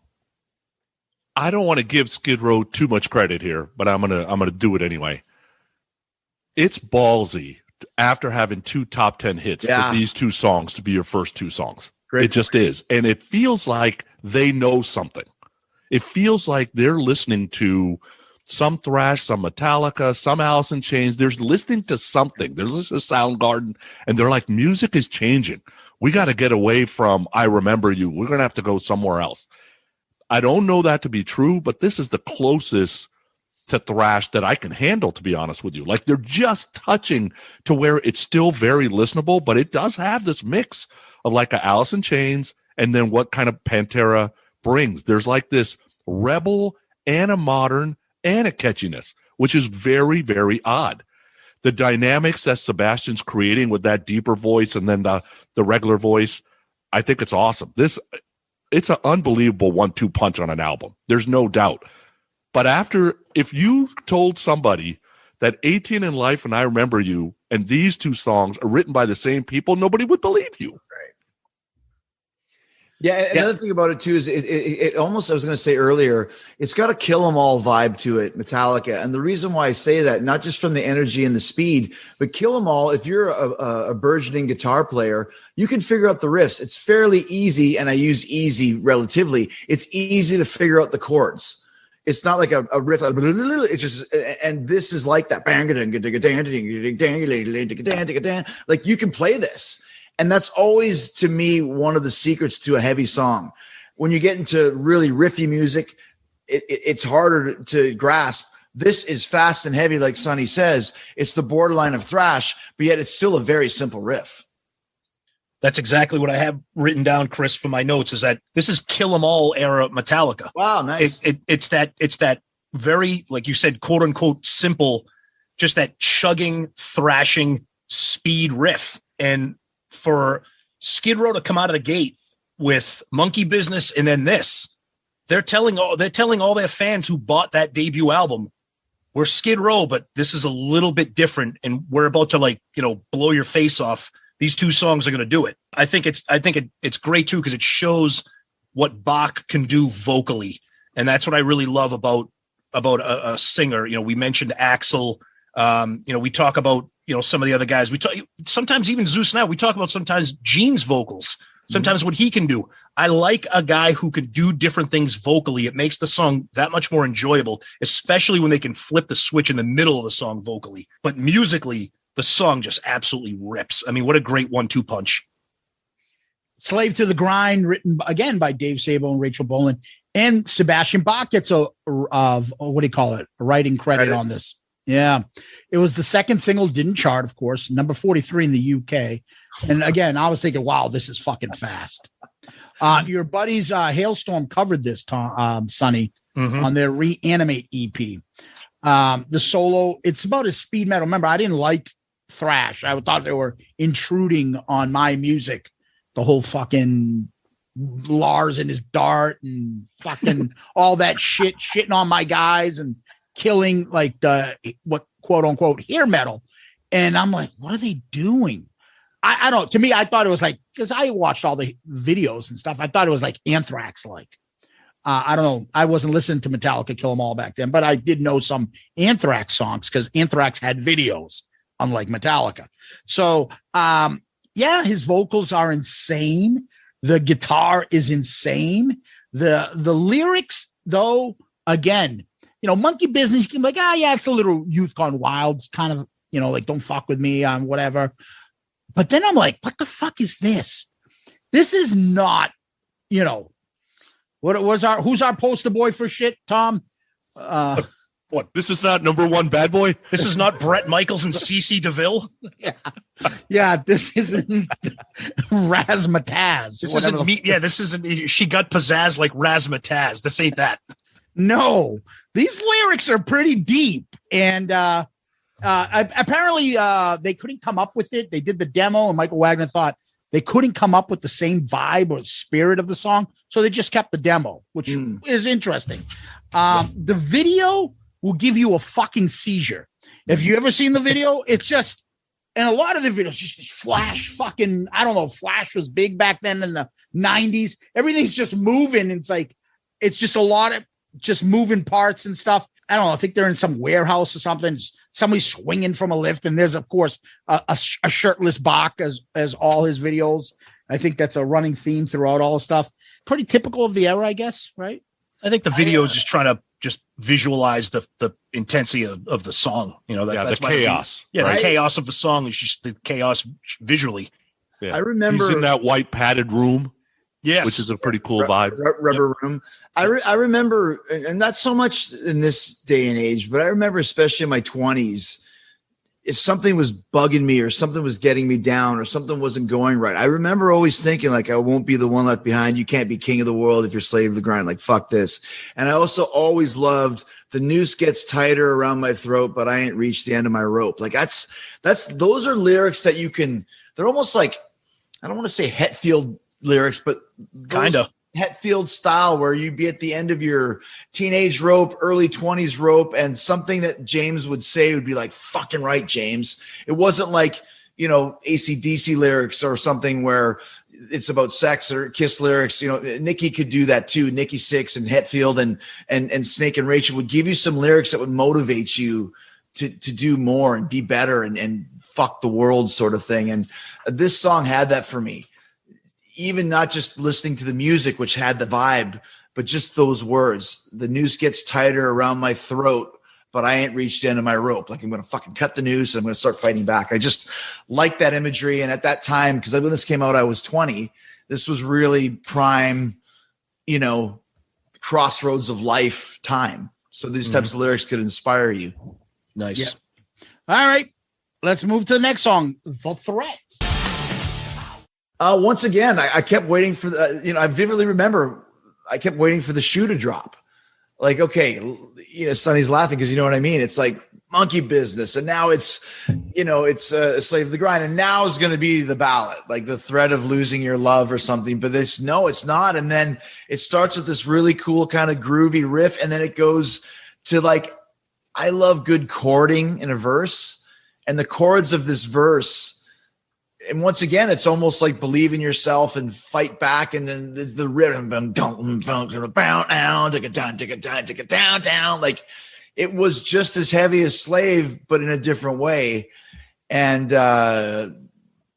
Bach spits out his words at times. The threat. Like he's just like, yeah, the threat, man. So probably maybe could have been a single, but once again, this record has no singles. It's not a radio record. It is a very heavy, impactful record. They gave up the radio gloss for this really punchy feel type of a music, if I can make sense with that. So it was 3 for 3 for me, and also 3 for 3 on the groove. That like, fuck, man, these guys are on it. They're not slowing down for anything on this record. The threat. So the bass definitely gets higher in the mix. Mm-hmm. And it kind of creates this funk to it. So musically, I love this song, right? The rhythm guitar kind of feels like it's overlaid a couple of times, maybe in different octaves, so it kind of fills it up a little bit. Chorus is written well. So all of that's good. Here's my problem with Sebastian. He's got this weird, first of all, there's too many words, so he's kind of rapping. Yeah. So then he overdoes the melody because he emphasizes in weird places. Because, I didn't know there was 85 different ways to say the threat. You know what I mean? But he does that in a lot of songs, and that's when he starts losing me. It's like, dude, can you calm down and just kind of sing it in a pocket somewhere? Yeah. It doesn't always have to be somewhere else. And this is where I started noticing it. That's one of the reasons I know I always go off, but it fits. One of the reasons why Steve Harris and Bruce Dickinson broke up in the early 90s was Bruce would write lyrics for a song that had too many words in it. And Steve would say, there's too many words in this verse. And Bruce would say, that's how the verse goes. And Steve would say, but that's not how the song should go. Lyrics are more important. Melody and pocket are more important. Argue. They break up. So what you're saying, I never noticed that here, Sonny. That's a valid point. There is a lot of words to have to spit out. And maybe at some point, Baz said, this is fucking hard, guys. Like, give me a break. Can we get some space in here somewhere? But that's not their lyrical writing style. Yeah. Yeah. Again, I'll start off with just kind of echoing Sonny's point. Again, we're into the third song, and I'm noticing that too, that it sometimes gets exhausting trying to listen to the song because it's a heavy song. First of all, it's a great song. Okay. Jericho, you said it 3 for 3. This one right here, to me, I think is probably the most user-friendly song from the first two. Monkey Business, very slow, very heavy. Slave to the Grind, thrash. The threat it sounds like they're trying to get back to the Youth Gone Wild style from the debut album. There's the gang chorus singing there with that. But Bach, again, is trying to shoehorn so many goddamn words into each line and verse. When I'm listening to music like this, whether it's Kiss or maybe not even Metallica, but like a hard rock band, you like to like sing along, whether it's really out loud or in your mind. These songs are hard to sing. I mean, this chorus is catchy. It's got a nice melodic chorus to it, but the vocals are just like boom, boom, boom, boom, boom, boom. And it's just kind of hard to keep up with it. But taking that away from it, I think, again, 3 for 3, the song kills. Anytime you have gang vocals, gang chorus, I love it. And this is another good one for me. Did it make you feel like a piper on a killing spree? It certainly did, Chris. No idea what that means. It's gonna take more than the breaking the law. Like all that shit is just like brrr. I have the lyrics here and I'm trying to sing it like I can't fucking do that. Are you kidding me? I run out of breath. It's just. But maybe they're like, you know what? We got a show horse, a show pony here. Fuck it. He can do this. And we have can him do it. Yep. Exactly. I never realized that before. You guys are totally right. I never realized that before, but there's so many lyrics in these songs. But it's not just the lyrics. It's quirky lyrics. Yeah. They're not like, yes. I met her at the store. I picked her up and we went back to my house and like, it's like kangaroo lady with a bourbon in a pouch. You're like, what? Like, how do you remember all this shit? But regardless, The Threat, written again by the same duo, Dave Sabo and Rachel Bolan. I like the vocals. I like the gang vocals. The chorus is very cool. But I think this is the first of a few songs that could have been written on the first album. It could have fallen. It reminds me a little bit of like Can't Stand the Heartache and things like that. it could kind of get in there. It's not as heavy. It's a little more catchy, a little poppy, but it's still good. And it's the vocals are just, I think I should just say it right now, like the vocals throughout this whole fucking album are incredible. Yeah. Some are even more so than others, but every song on here, it's right. If you Chris said it earlier, if you can fucking go in a machine and be like, it's 1990. I want a singer this is my machine. Yeah. That's what I'm building. That guy, minus his fucking homophobic t-shirts that he wore. Oh, Jesus. Don't bring up that. Or maybe you don't jump into the crowd boot first because somebody threw something at you. But here's the thing, though. This is why it worked. He was dangerous. Exactly. And great you guys point. will all know what I'm talking about. There's no rock and roll bands that are dangerous right now. And that's why rock and roll is a little bit down. There's a few burgeoning, but at this point in time, when you had Axl and you had Sebastian, you had these types of guys that like they'd jump in the crowd and punch you in the face. It's like that to me is very rock and roll. Chris, you bring up a good point because I think Bach filled the void of Axl, and he filled that void. He even says in his book, like, you guys are bagging on me for doing this stuff, but Atlantic Records told him to be a rock and roll frontman. Yep. That's what you asked me to do, so I'm doing it. Maybe it was a little forced, I don't know, but he had that element of danger. I remember watching Shinedown with the late, great Vinnie Paul, a great friend of mine, at a festival that we played at in Dallas, and Vinnie just came to hang out. We were watching Shinedown, and he said, damn, this is the least dangerous bunch of white boys I ever seen in my life. Now that being said, I love Shinedown, and I've seen them in concert. But you know what I'm saying? You know what he's saying? They're not dangerous. They're not dangerous. No. And rock and roll, I mean, Elvis was dangerous. John Lennon was dangerous. Sid Vicious and Roth was dangerous. And all the guys that we loved had that element to it. Yep. So Baz, and listen, of course, the homophobic is stupid, and all the shit he did was stupid, but it was danger. Mm-hmm. And Nicky was dangerous. They had that vibe to them, and I kind of miss that in this day and age because it is so PC and fucking PC and woke and Me Too and all that sort of stuff. And in most ways, it's good, but I sure would like to see a rock star, get in a fucking fight at the Rainbow one night and get arrested for assault and battery, and that sort of an idea. Okay, well, Chris, that's you then. You do that at Creatures Fest. I got arrested the night before our record All That Remains came out, or Chasing the Grail, one of the two, Chasing the Grail. And Eddie Trunk actually asked me, was that a publicity stunt? I'm like, dude, no, you don't get arrested as a publicity stunt. It was just bad time. It was like, Jericho arrested, and the new Fozzy record is out today. Nice. There you go. Yeah. It's the opposite of what I used to, me and Tom make the joke about. Kool and the Gang is not what would scare white people. Like, they're the safe band for white people. But, so unfortunately, every band is like that nowadays, and I agree with you. But let's get a little help from our friend Quicksand Jesus. Okay, so this is the first ballad on the record, which not even a ballad, as we discussed earlier. It's a very dark, even just the song title, Quicksand Jesus. It's like, wow, someone lost their faith or whatever exactly it means. I never really delved into what it means. This one was a grower for me. At first listen, I just thought it's very long. It starts slow. And finally, when it builds to the end, it has an epic kind of an ending to it. And like we said, Sebastian's vocals are excellent all the way through. But I found when I heard this, and even listening to it, I listened to the record today.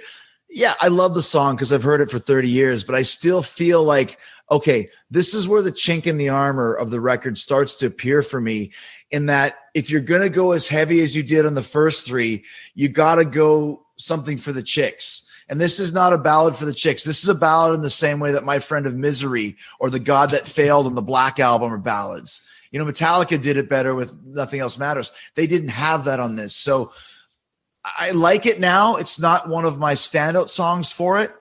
And I start to understand why none of these songs charted and none of them were made for radio. Because if I I always use my wife, who's an everyman woman.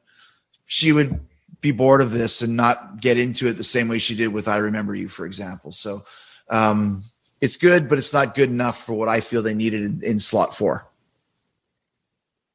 So I mentioned at the beginning, right there with the bridge, right? They were trying to bridge both sides.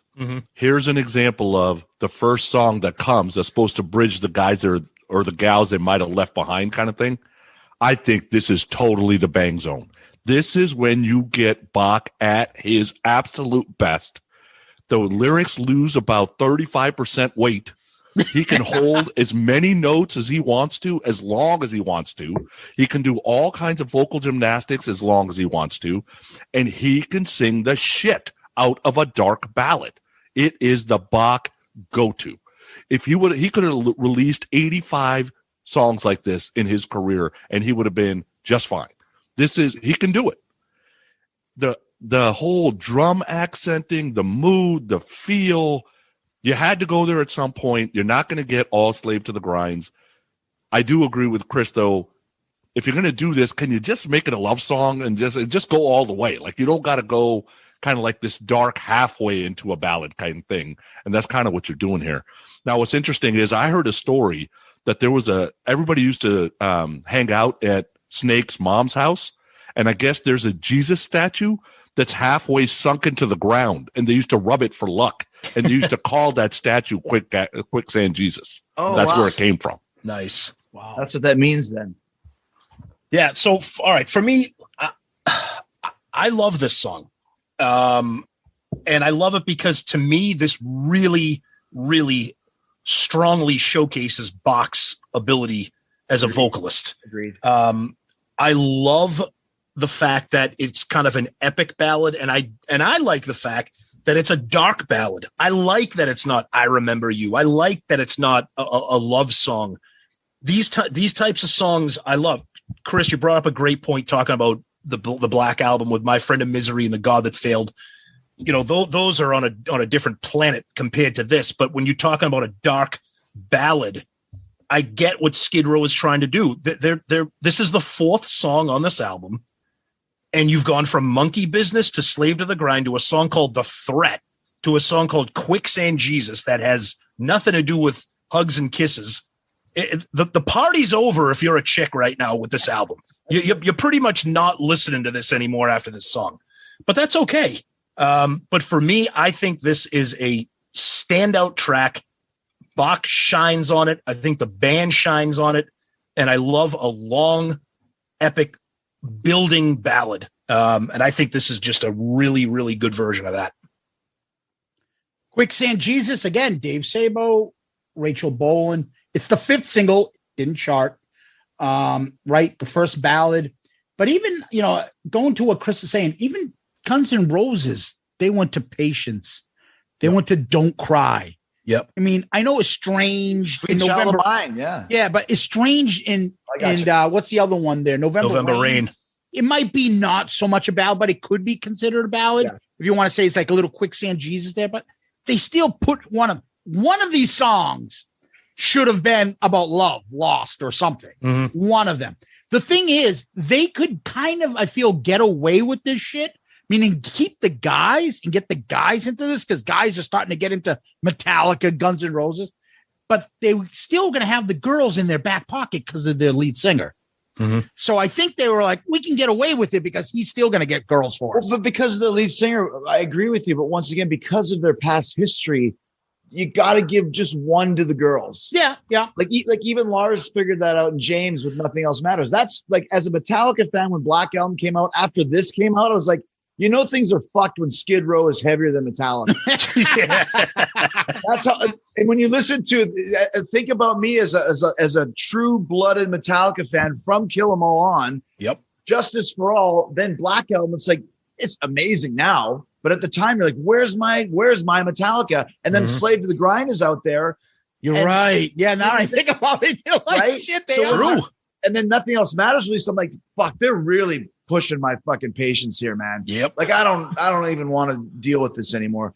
If the Skids would have given us just one of those, just one, and if they would have put it together, let's say this record had no charting singles, but the one, I Remember You Too, or whatever they want to call it, got to a top 10, everybody's happy. Yeah. But to their credit, they didn't want to do that. Maybe they didn't care. Maybe they thought this was it. But to me, it is glaringly missing that little piece of the puzzle to bring in all the girls. So when Sebastian, looking the way he looks, sings "I Remember You," walking in the sand, toes in the sand, whatever the fuck it was, the girls believe it. Yep. There was a "I Remember You" too. It's on 2003's Thick Skin. Do me a favor. Don't listen, because you'll never be able to unlisten, because it's bad. It's really, they redid it into like this punk thing. Oh my God. Oh, they actually redid the song? Yeah. Oh yeah. Oh, no. Yeah. It's like when Vanilla Ice did a thrash version of Ice Ice Baby. Oh, no. That's real, by the way. You can find it. So. Oh, nice. They probably should have ended the last song on this album and done an Eagles cover instead. And if they did the Eagles version of Wasted Time, maybe that would have been their hit. But yeah, so the only thing I would say about this is you're right. The song gets better because it relies on Bach's vocals, and it's not so much the lyrics or anything out. By the end, when it's just like "quicksand, Jesus," and he keeps repeating that line. Yeah, it's just like building in his voice, and then he hit that high note. You're like, holy shit, can this fucking guy sing? So, I mean, that's why the song still works for me. The video, another kind of live performance. Bach is shirtless. Red vest. Now he's got the red vest on. Oh, yeah. That's about like 3 sizes too small. Once again, Zeus, like, here I am.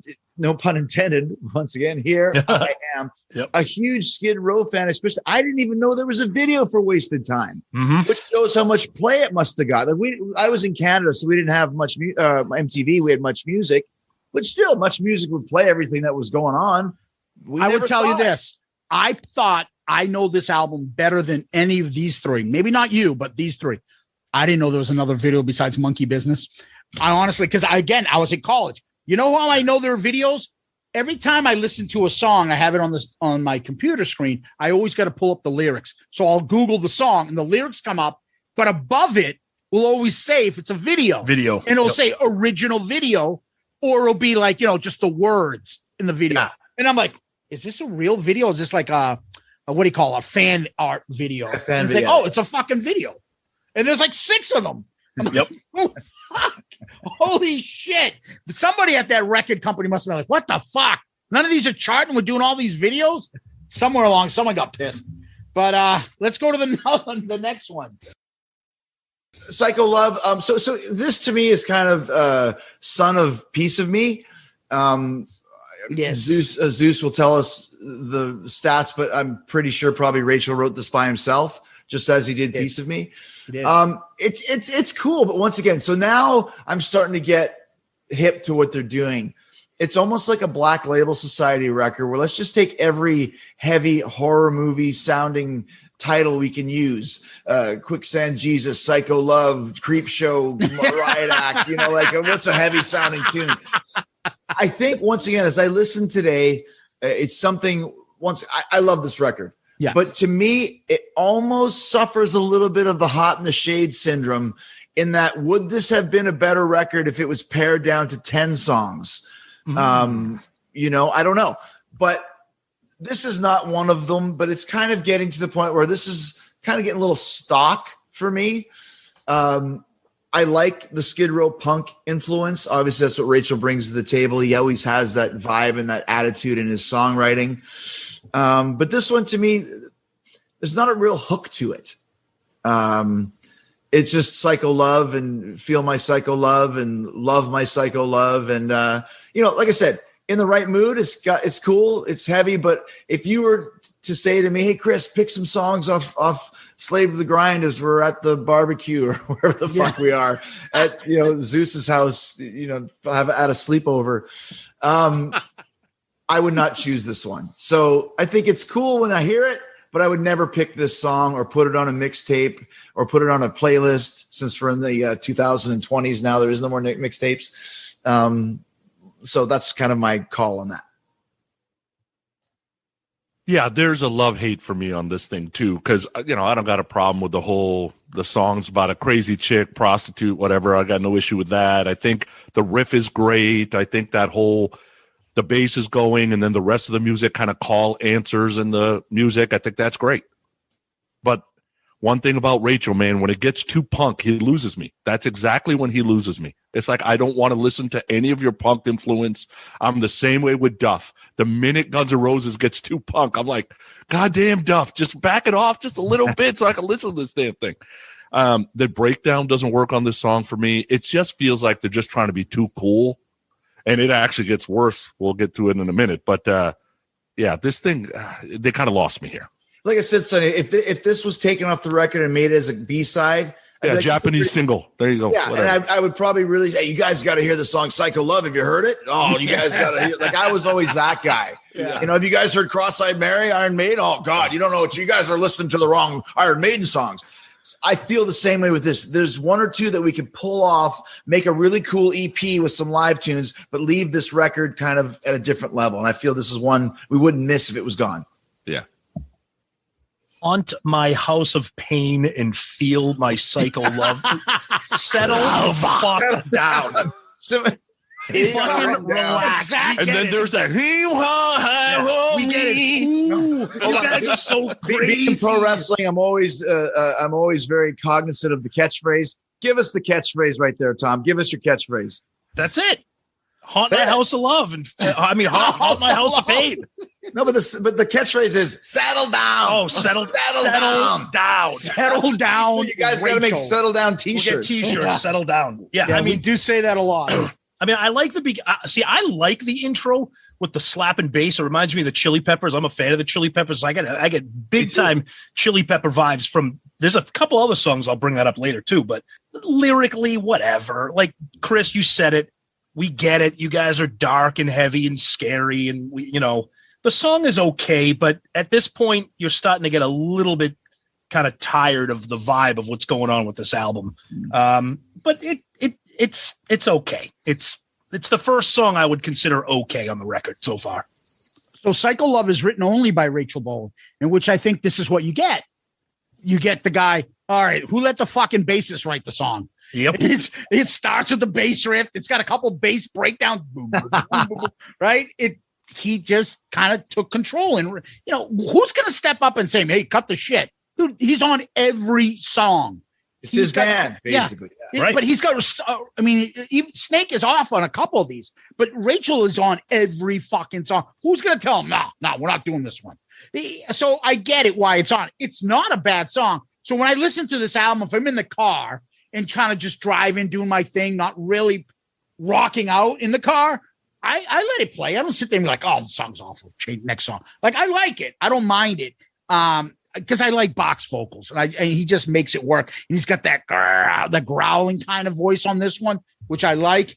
The middle breakdown is just into the solos, just I don't know, fucking Ezrin type shit breakdown. I don't know what they're thinking they're doing there, but whatever. And guess what, Chris? There is a video on this one. A 3D video. Yes. It's ridiculous. So here's the part that I watched this video. It's another performance video. Oh. And then they got like flashing like headlines in the background of sex crimes. Yeah. All in the shit. And then at the end of the video, it says, take your 3D glasses off. Like, what? Okay. Supposed to wear them? I can fill in the blanks for you there, Zeus. So Skid Row was really great at they were like Kiss. They would put out the road videos, the long form home videos. Yes. And there was one, it might not be from this one. There was one called Roadkill that I used to watch over and over and over again. It was so funny. Those five guys were like the fucking 5 Stooges. And one of them came, I think it was Roadkill or another one from this era where it said, bonus 3D Psycho Love video, including 3D glasses. When you bought the VHS tape, it came with a pair of glasses, and you'd watch the thing, and at the end on the what was it, like extra features or whatever the fuck it was, whatever they would call it, bonus features, you would click on it and you could put your glasses on and watch the Psycho Love. I remember that. Yeah, and Psycho Love, and the video for Psycho Love was on that Roadkill video. Yes. Yeah. And that's why I told you to put your glasses on and take them off, because they gave you a pair if you bought the tape. Wow. And did you notice on the video, he's dressed like Anselmo now. So he's got the red vest with the shorts on. Now the influence is coming. Oh, yeah. Yep. We have a rule in Fozzy, by the way, no shorts allowed on stage, specifically because of that era. No shorts, no watches, no hats. Forget it. That was a weird era. Those grunge guys took it over and it got really fucked up. Really bad. Yeah. Well, get the fuck out. Love this tune.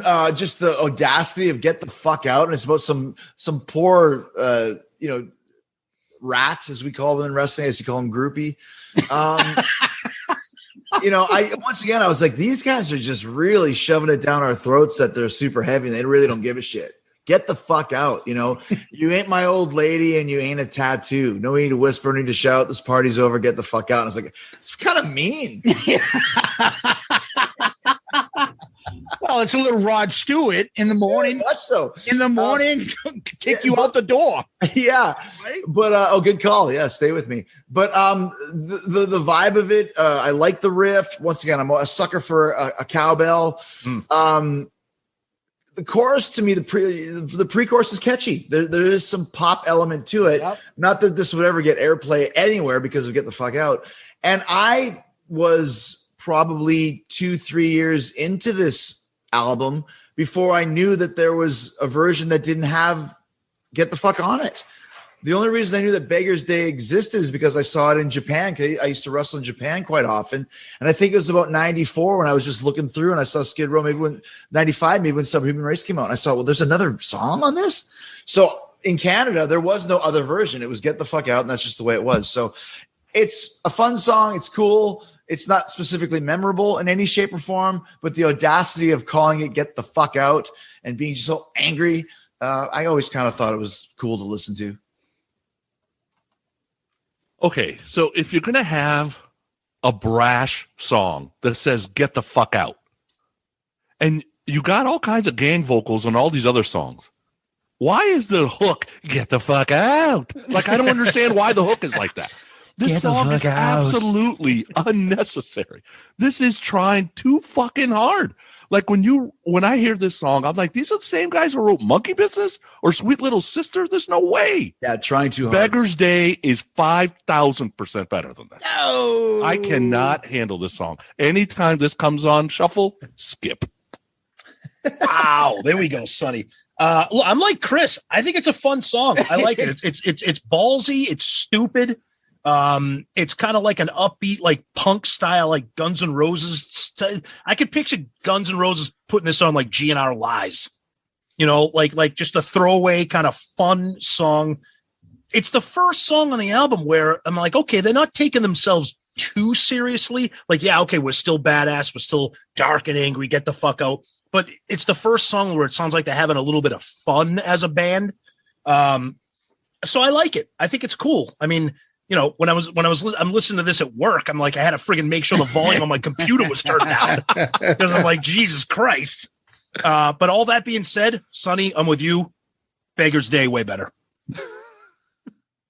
Get the Fuck Out, Dave Sabo and Rachel Bolan. I think the lyrics are fun. I love the chorus. I like it. It cuts out. And then Bass Dusty. So get the fuck out. Whatever the fuck that is. It's like a little like, I don't know. I think he's being coy about it. Yeah. I think this is their version of Get in the Ring. Their version of like fucking fuck yourselves. Yeah. Whatever, I don't know. Finally, they get into like kind of sexist, misogynistic vocals, verses, on the second. It's a little whatever, but that's the style back then. It's the first time in this album they've talked about women and fucking and doing shit. Yeah, good right? point. Everything else is like, the government or society and other shit. So I think the solo's pretty good, cool. I like the end, how they shout. And then the end is when the band is all saying, get the fuck out, get the fuck out. I like the song. I think it's fun. So we'll figure this out. So let's go to the next track. One of my favorites on the record. Love how it comes in with just vocals and kind of like down. And once again, it's Snake and Rachel's crusade against some poor, I don't know, Mexican kid that's robbing the store to eat. Killers walk the streets. And this kid gets 8 years for stealing a chocolate bar or whatever. But I just think this is dirty. Once again, I like dirty Skid Row. To me, that's Skid Row's wheelhouse. we've talked about Kiss before. Kiss has that wheelhouse of just being kind of the mid-tempo kind of head bobbing, and Skid Row's kind of that for me as well. So this has that vibe to it. Yeah. And once again, Sebastian's voice, I'm going through the song in my head. The way he sings this chorus is really, really good. Can't say enough about his vocals on this record, but this song to me is a great way to open side 2. They never played it live. I wish they would have. But it's one of the standouts for me for all those reasons. I am a sucker for a song that starts right away. Yeah. Like that always catches you off guard. I absolutely love that. I'm a sucker for pinch harmonics. And this is when, if you haven't noticed yet, Sabo and Scotti know what the hell they're doing. They're short solos. Yeah. They play off each other. They don't overdo it. They play for the song, and they're never going to be considered these guitar gods by any means. So I love the switch off solos and everything. And, I just didn't know there was 532 ways to say living on a chain gang. I didn't know. But, Sebastian sings them all ways. So I guess that's cool. Yeah, this is the first song on the album. I'm like, no way, dude. This is bad. You don't like it? Wow. This is bad. And I'll tell you what lost me, Chris. I like how it started out of the gate. But that little breakdown, not the breakdown, but kind of like the bridge with the band where it's like, busted on the rock pile. I'm like, just fucking, you're killing me here. Just was an AC busted on the rock pile. Yeah, right. I'm like reading the lyrics. I'm like, what am I looking at here? And then Sonny said it great. How many different ways can you say chain gang? I mean, I'll give props to Bach and the vocals, but this one is a dud for me. Oh, I love it. This one's a rough one for me. Living on a Chain Gang, Dave Sabo, Rachel Bolan. I think I keep saying his name different every time. There's a new song. Sabo. Just say Snake. Yeah, just call him Snake. There you go. I'm with you, Sonny. The opening vocals with the no music always is fun. Again, another political type song. You're like, where's the fucking chick in the ass and cherry pie shit? This is not cherry pie. But regardless, I think the pre-chorus and the chorus is excellent. It's catchy as all hell. And again, I will say this is kind of a little bit of debut album. I think it could fall on that. It's catchy. It's a little popish, decent solo, and the vocals are always fantastic. Don't have much to say on that. I think it's a good song. Not much there, but working on the rock pile. It's awful. It's like that Die With Your Boots On. If you're gonna die. Oh yeah, good point. If you're gonna die. All right, I'm gonna fucking die. All right, sing it.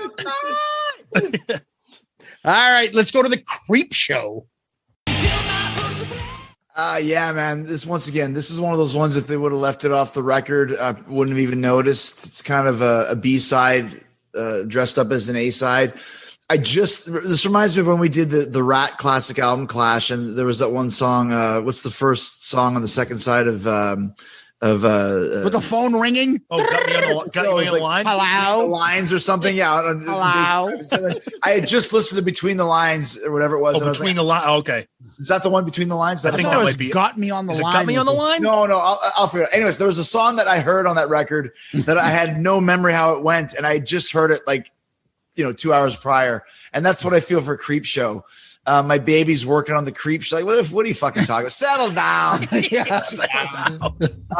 Once again, not really much to say about it. A little bit stockish for me. And if it had not made the record, I wouldn't bother me. Between the Eyes is the song I was talking about for the record. There you go. Yeah, okay. This is the Between the Eyes. I don't like you. This is the Between the Eyes of the Slave of the Grind record for me. Creep Show. I would like to say this is the worst song on the record, but it's technically not, but it should be. Yeah. Because the Hit Me With a Shovel, because I can't believe that I dug you. This is bad. Everything about this song is bad, and it's amazing that it's not the worst song on the record. That's what I got to say. That's the best you can say about it. This is why I love doing these shows. Yeah. I fucking love this song. I love this song. I love this song. I love the way the song starts. It's got that cool little groove. Again, a little Chili Peppers. It's got like a little bit of a bouncy riff. It's different. I love the gang vocals when it's like, oh no. And then that friggin' shovel lyric is so goddamn stupid. I love it. This is another fun song. You're not taking yourselves too seriously. I think it's got lyrically, it's ridiculous. Lyrically, it's stupid. Terrible. But musically, I think I like that bouncy riff. I like the chorus. I think it's catchy as all hell.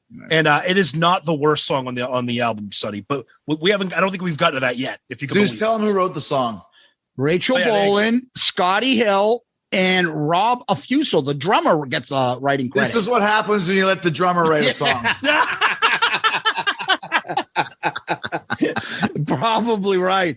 There's a groovy little bass line on this. And we're talking about lyrics. If fucking ragging on dykes, transvestites, psychos isn't enough, he then goes on to talk about beating his woman up. Baby's acting tough. Check out my fisticuffs. Well, that's just what she deserves. Good luck writing that song today, but oh my God. Right. Fucking hey. Yeah. So bad. Yeah, it's but it is kind of fucking, I don't know, it's funny. It's just it is funny that it makes you laugh. Yeah, oh no, I saw my baby on the creep show. What does that even mean? Is that like the peeping Tom shit? Like a that's a club? That's a peep show. But yeah, that's what I'm thinking. Show. What else would it be? Maybe maybe he was dating Adrienne Barbeau, and they were from watching Creep Show. There you go. He'd be lucky if he was dating her right from Cannonball, right with that other chick. Susan Anton was the other chick, I believe. Oh, fucking god damn it! There you go. All right, let's get off Adrienne Barbeau and stop dating ourselves. Someone's like, that lady's like 80 years old nowadays. Zeus just came in his sweat. She was 80 then. Guys are Googling gilf porn, for Christ's sake. It's either her or B. Arthur, her mom from Maud. So I don't know. All right, let's go to a darkened room and take care of something. This one's a little bit more of what I was kind of talking about earlier. I think of the three ballads, this is the one that's probably the most accessible. The chorus, I think one of the things about this record that is lacking in a lot of the songs is a really catchy, hooky chorus. If you're talking about, we mentioned Creep Show or some of these other tunes, Psycho Love, even The Threat, the chorus is mostly just like the threat, psycho love. This one has the down, down, down, down, down, down, down. I think that this probably, I know you said it was a single, but when I'm looking on Google as well, it says in Europe only. So maybe, I don't know, maybe it was released in the States, but if they would have given this some push and some money to it, maybe they already thought 2 million records, it's enough. Let's move on to the next one. I think this one could have been a little bit more accessible, but once again, it's a dark song. It really is. It's not about, like just walking through the sand, like we said earlier. So of the three ballads, this is the most accessible. It's my second favorite, maybe my favorite, depending on how I feel about Wasted Time. But I think it's a pretty good song. And I think if it would have had a different type of promotional campaign and push, it could have been a bigger hit for them. Not as big as I Remember You, but definitely maybe filled the void a bit of what we're missing on this record. Yeah, this is Bach back to his bang zone, right? Yeah. So again, 40% of the lyrics, right? The lyrics lost 40% of its weight. Right. Bach can do whatever he wants with a vocal melody. He's got a great voice at this time period, and he is absolutely killing the song. And I'm telling you, Snake, Scotti, and Rachel know that. And they're like, look, we're going to write these three ballads. This is actually my third favorite out of the three. Wow. But it's a good song, though. I think the chorus saves the song, though. The verses and the pre-chorus kind of meant to me, but the chorus is amazing. But the problem is none of these songs, like, you're not going to hum them anywhere. Yeah. Like I start humming Get the Fuck Out, probably get myself fired, but like you're not going to hum them anywhere. Like you just can't keep up with what Bach's doing, but his vocal here is outstanding. Yeah. That's another killer ballad. I mean, they're knocking them out of the park with the ballads, and they knew that because they released all of them as singles. Bach sounds fantastic, and Chris and Sonny, you've already said it. That it's the first song really where the chorus is extremely melodic and hooky, very, very, very catchy. Like it's a chorus written for the radio. It's very easy to listen to on your ears. It sounds like a pop hit. That chorus sounds like it was written, like they threw it into the middle of a dark song to try to give it a little bit of a hooky quality. But I think it's another standout ballad, but again, it's another dark ballad. But I'll say one more thing too, is that this is the only song of the 3 ballads that is a radio time frame. And what I mean by that, radio shies away from anything over 4 minutes, unless you're Guns N' Roses or whatever. This is 3:57, whereas Wasted Time is 5:50, and Quicksand Jesus was 5:26. So they're not going to play those. Even they would have to do a huge edit on them. This one is actually a bite-sized ballad that they could have played. Yep. In a Darkened Room, it was the 4th single. Dave Sabo, Rachel Bolan, Sebastian Bach. So you guys keep talking about the chorus, and it fucking was bugging me. Me too. Why do I know this? Why do I know this? Why do I know this? Chris, I don't know if you've ever said this, but I'm a huge 90s country. During, that era, I got into country music a lot. Wow. There's a song called It Matters to Me by Faith Hill. It was a #1 song in country charts in 1995. It is the exact same chorus. Wow. Now, I don't know if the song wasn't written by Faith Hill. I don't think she ever wrote any music. But I don't know how old that song is, but it was a #1 hit, roughly, a couple years afterwards. Same chorus. The fucking melody is exact the same, just different. It Matters to Me. Go listen to it. You'll tell me, like, yeah, it is kind of the same. And have you ever heard Faith Hill's version of "You Matter to Me"? The Peter Criss song? I wish. That does not exist. Dude. In the 90s, I could fucking hear Faith Hill sing fucking saxophone. It doesn't exist. I wouldn't give a shit. Come on, I love you. I love You Matter to Me. Oh, shit. Okay. Of course, I love You Matter to Me. It's one of the 2 or 3 on that record I like. It doesn't matter. Faith Hill in the 90s, she fucking sing anything, it would be okay. The vocals are off the chart on this song. The beautiful solo. It's a beautiful song. The whole thing, though, I did gotta put it, stunning. And I did write it down here. In a Darkened Room, beyond the reach of God's faith. And what do I have underneath? Settle down. Like, okay, God's faith, and like, it just stop taking yourself too seriously. You were just beating people with shovels earlier. Relax. And punching women. Groupie to get the fuck out. Yeah. Punching chicks in the face because they deserved it. There's a video, black and white, of course. It's like a before gig, like kind of like a rehearsal, a little Water in the Dead Alive type video. The concert looks small, though. It looks like a fucking little, I don't know, a little bar or something. It doesn't even look like club, a big maybe. Yeah. Did you notice Scotty was wearing a Jane's Addiction shirt, though? Yes. Nice. See the transition? They know something. I'm telling you, they know something. You're right. They weren't wearing a rat shirt. No. Yeah. So I like the song. It's a beautiful song. Let's go to the next one. Yeah, I mean, this one's cool. I mean, once again, it's definitely, I would probably say that Rachel wrote this by himself, or if he didn't, he probably wrote the majority of it. Very punk rockish sort of thing. I think it's raining. You say it's raining, but you're pissing down my back. So stop reading me the right act. I kind of like that type of vibe, but, like I said, in the Hot in the Shade track editing, if we had to redo this, and he said there's only 10 songs allowed, this would probably be the other one that I would take off along with Creepshow. Once again, it's that side of Skid Row that Sonny mentioned earlier that he doesn't care for as much, but it's a necessary evil. It's part of what they do because Rachel's in the band. He likes this. It's like when Duff sings Attitude live in the middle of a 3-hour show in 2021. We don't really need it, but that's what Guns N' Roses is, and this is what Skid Row is. So it's fun, it's short, and it gives us one great line. You say it's raining, but you're pissing down my back. So that's a good visual to imagine. For me, the best thing about this song is the guitar solos and that it's less than 3 minutes long. That's about it. Yeah.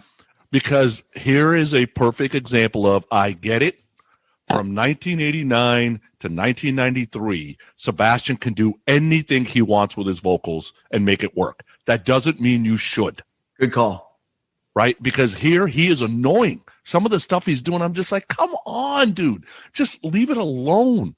Right? And I'm starting to think now that we're talking about all this, it's got to be either Snake or Scotti that is starting to listen to Metallica and Pantera and Soundgarden, because Rachel is stuck in one place and he don't move from it. Mm-hmm. Yeah. It's a fun, song. It's upbeat. It's got the gang vocals. Bach does not sound really terrific on this one, Sonny. I'm kind of with you on that. The lyric, the pissing down my back thing. What are you trying to do? Again, settle down. Relax. What the fuck are we doing here? I get it. You're a bunch of badasses. You're hitting people with shovels. You're pissing down people's backs. You're punching chicks. What the fucking slow down. And then the next song doesn't get much better either. But we'll save that. Go ahead, Zeus. All right. Riot Act. Snake and Rachel again. This is debut album, Skid Row, I feel. Yep. I like the catchy vocals. Now, I don't know about you guys, but when I hear this song, I hear a little, look what the cat dragged in. That's not a compliment. That is not a good thing. I actually like look what the cat dragged in that song. But I feel that riff is right there with this. Okay. And it also sounds a little like Making a Mess from the debut album. Yeah, I had the same thing. The lyric, you say it's raining, but you're pissing down my back. So I don't know. It's also a little bit of a Guns kind of song. I could picture off their fucking live shit or something, Yeah, this is something that you might hear on Besides Yourselves. Like you said, this is that, because Poison had it too. They had that kind of punk pop type thing. Cheap Trick had it. It's kind of got that vibe. It's basically, like you said, it's a very simple song written in that way for that reason. Yep. Again, I don't think these are bad songs. They're just nothing I would go to. So let's go to the next ones. Kick some mud in someone's eye. Okay, so when I first heard the song, I didn't quite like it as much, but the more I listened to it, the more I really dig it. It's super heavy. I love that vibe to it. It's almost like a sad but true kind of thing. I had the same thing. I got it written down there. I loved it too because on one of the home videos, like we said, let's just say it's Roadkill. I'm sure one of your listeners will tell me if I'm right or wrong on that. They show a live performance of this from Japan.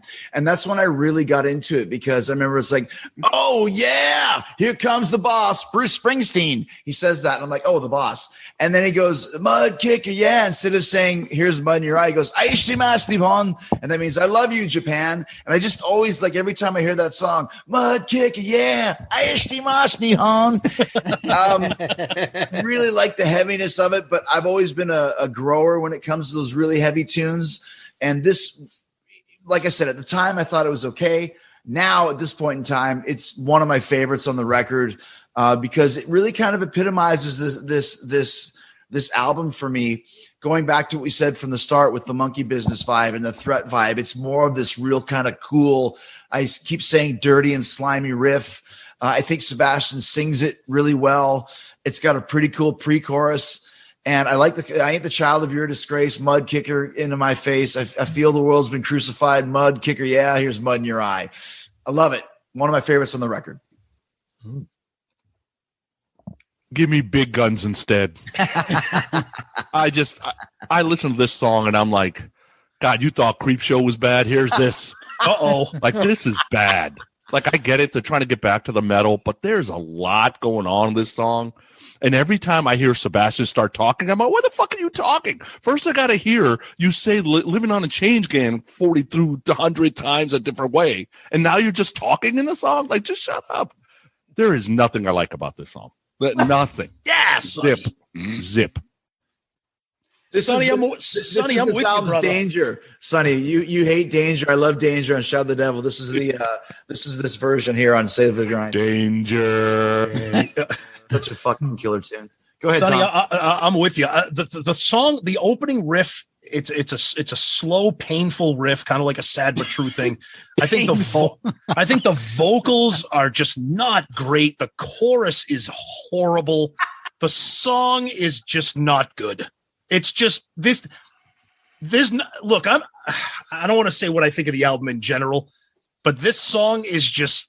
If this album had a lot of mud kickers on it, fuck this album. But it's okay. But because mud kicker is, I HDMS, Tom and Zeus. Yeah, I'm sorry, whatever that means. I love you, Chris, but no mud kicking for me.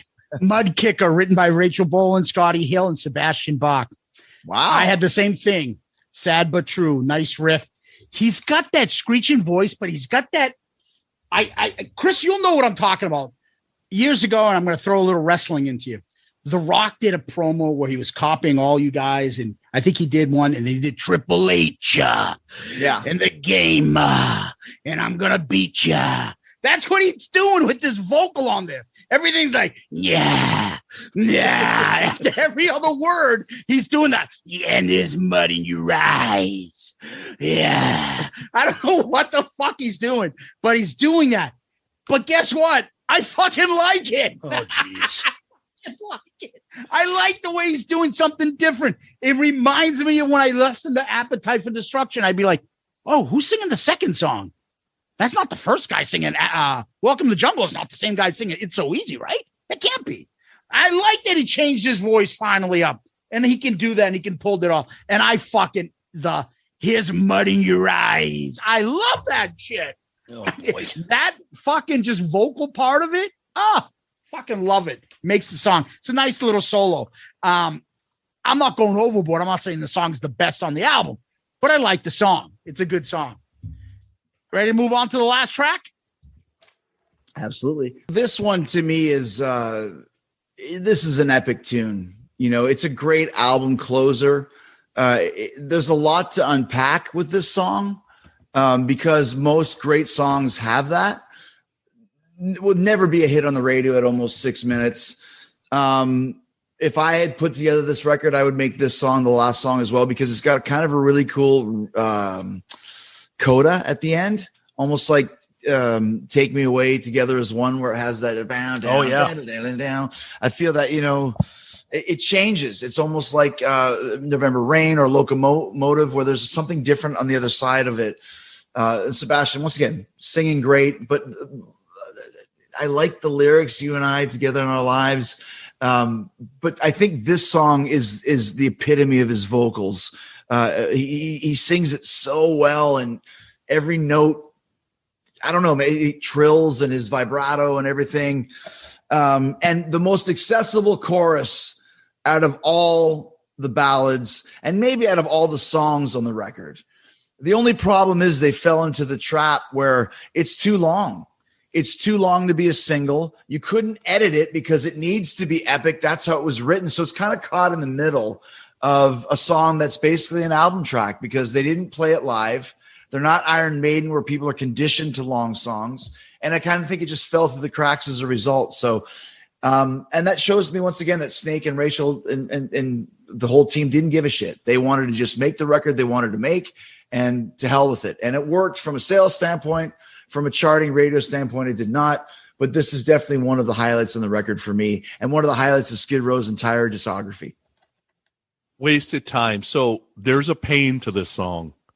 And Yes. my God, is Sebastian selling it. Yeah. Right. So even in the verse melody where he's almost off key, almost flat, almost sharp, like there's this living on the edge as he's singing the verse line that's even there. The pre-chorus is great. The chorus is awesome. The guitar solos are outstanding. And I'm telling you that thing Sebastian's doing from like 4:51 to 5:35, it's like 44 seconds, untouchable by anyone possibly Nice. ever. Because he is doing shit I have never heard anybody else do. And there's been some unbelievable singers in music history, but oh my God, dude, the shit he's doing here. Yeah. Like, you have to have something in you to be able to do this. I love this song. Yeah, there's something to be said for a great epic album closer. We've had a lot of them on our album review crew episodes, and this is another one. we said it earlier when we were talking about some of the other ballads, whether it was the band or the record label or both, they knew that as heavy as this album is, that these ballads were the strength of this album, because they were the dark, soaring, epic type ballads. And they showcase Bach's voice to a T. It's amazing what he's doing on this. And I like that it's long, and I think it's perfect that it's the last song. It's a standout. I love all the ballads on this, and this might be my favorite one. I'm not quite sure, to be honest with you, because I think they all stand out. But between Bach and the melodies of what's going on here, I think it's just a powerhouse album closer. Wasted Time, Snake, Rachel, and Bach. It's a beautiful fucking song. The vocals, the lyrics. Song's supposedly about drugs and Steven Adler. That's what the rumor is. It was about him. The ending part, I think that's what you're talking about, Sonny, when he starts singing "The Sun Will Rise Again" part. Yeah. Okay. And then I never thought you'd let it get this far, boy. Unbelievable. It gives me chills every time he gets that part. And it's just, it makes you like appreciate for what he was, and also kind of regret that they didn't get to do more shit like this together. Like, unfortunately, they can't get their act together, and they can't come back and do something like this, because the band, the lyrics, and the singer together are better than the parts separate. And this song is a tremendous way to close out an album. Yeah, if Monkey Business is the perfect way to start a record, this is a perfect way to end the record, because it just ends with Sebastian's note and a little bit, and it's done, and you're like, holy shit, what just happened? Yeah, like you mentioned, like, never thought I'd get this far. Endless memories, all that sort of stuff. That kind of, to me, like I mentioned earlier, is the coda of this second half of the song that makes it so much more epic. So when it builds and then it just ends, you're like, wow. A little bit of a Rocket Queen. Yeah. Where it's a fucking little diversion. Like, what is this? This is different, but it fucking works. And it makes a nice closing. And like you said, Zeus, you almost wish that it didn't take 3 years to put out another record, and that the record business hadn't changed so much in their attitudes towards each other. Because like I said, I think this band had a chance to become not stadium like Guns N' Roses and Metallica, but arenas, which would still translate to 5,000, 6,000 people today. Unfortunately, it didn't work out that way. They did do a video. It's another performance video, very flashy. Nothing too much to say about that. But, when the cool part about the video is while Sebastian's doing all that emotional singing, he's in the center, and the band is on all four corners of him. Yeah, it looks he's cool. kind of like singing in the air with his, arched back and just hitting these notes. And there's just like this coolness of something happening magical in that part of the video. And I don't know why. I think it's got to be the vocals. It has to be. Yeah. And the sad part is the fucking song, nothing really trended. It didn't fucking go anywhere. Yeah. Too long. It charted. I think it charted. Single. Yeah. You got to keep in mind too, guys, this is pre satellite radio. Yeah. It's pre Spotify, pre YouTube. All you had as a vehicle was radio, and radio is not playing a 6-minute song unless it's Bohemian Rhapsody or Hey Jude, or Guns N' Roses bucked it probably with November Rain, because that was a monster hit, because Guns N' Roses was bigger than Skids were. But even Metallica, if you look at the Black Album, all those songs are 4 or 5 minutes. Yeah. So that's this one. It did go to number 88. That's the only single that charted, and it went to number 30 on mainstream. Gotcha. But it's that good that it still not as big as it should have been. No. So time is short. So we want to get any closing thoughts on the album before we get to the rankings? Well, time is short on my end. I think this happened last time. I don't want to. Yeah, give us your closing. I'll give you my closing thoughts, and I'll give you my order of the songs. That's what you do. Yep. And then you guys can continue on from there, because I know you go through the old records and all that stuff. Okay. I don't have fucking time for that. Thanks, Bach. Once again, like I said, I can't stress how much I love Skid Row from this period. All 3 records hit me, because they're all different. There's a band in Canada called Kick Axe, where all of my friends my age, the Todd Kearns and Brent Fitz and all the guys, Kick-Ats had 3 records, and they're all different, and that's what makes them one of the greatest bands in Canadian rock history.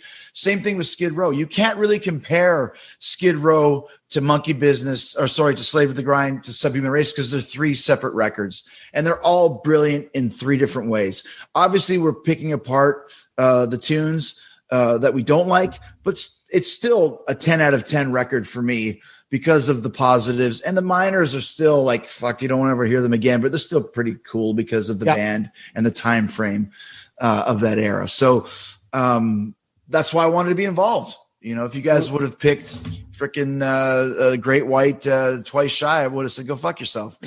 But not. Thank you. So should I give you my song rank? Yeah. Go ahead. Number 12 to 1. Okay, so Creep Show. No. Unless he was dating Adrienne Barbeau, in which case I'll give him credit. Riot Act. Yeah. Psycho Love.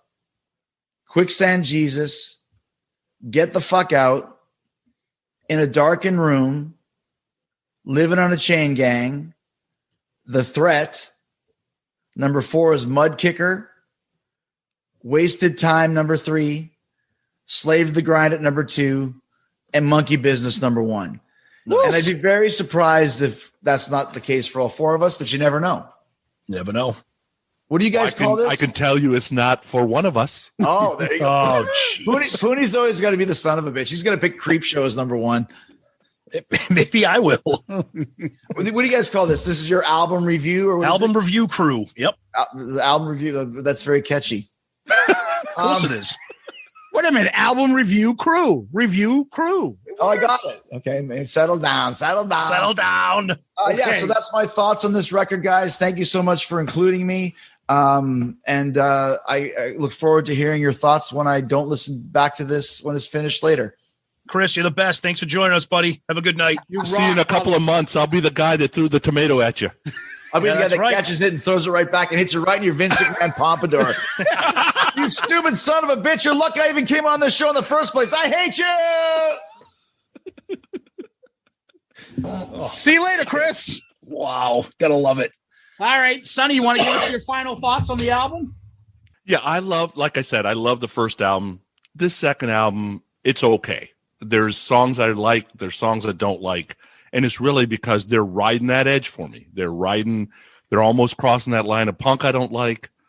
They're crossing that, thrash line I don't like. They're crossing that political line sometimes I don't like. That first album being as successful as it was is a blessing and a curse. And kind of like what Chris said, these guys don't give a shit. They're just going to go do the album they want to do. Okay, well then you're going to lose some people. And that's why they're not playing theaters right now. They're playing fucking, Chick-fil-A's because that's all they can afford to do. Now, yeah, you can get Sebastian in, you can go on a tour and you probably make some money for a year or so. But I'm telling you, even with Sebastian, year and a half from now, they'll still be playing Chick-fil-A's because they lost that Bon Jovi fan right away with 2 singles. And it is what it is. There's times I go back to some of these songs, but with Sebastian, I have a hard time separating sometimes the person in the media and the person who's singing. And at times it can ruin it for me. And then I got to be in a mood. So I got to be in a mood to listen to really any Sebastian Skid Row. Give me the new Skid Row with ZP any day of the week. Yeah, it's funny because you think about it. After the debut album and Slave to the Grind, Skid Row is one of the biggest bands in rock. I mean, I'm trying to think of another band that was that huge that right now is like non-existent kind of in a way. I don't think Poison ever had a number 1 album.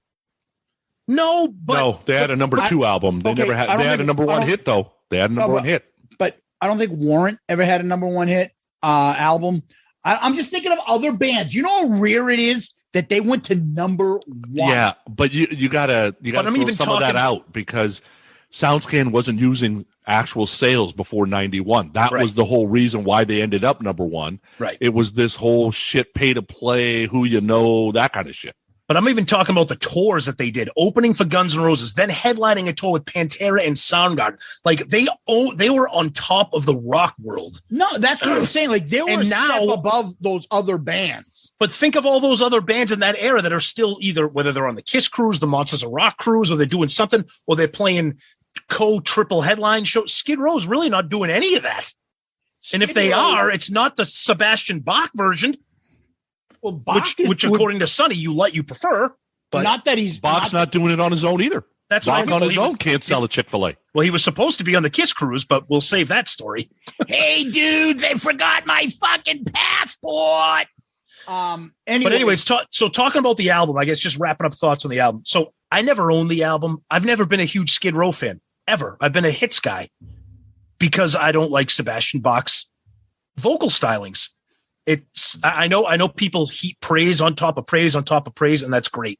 He's not bad. I just don't go out of my way for that type of lead vocalist.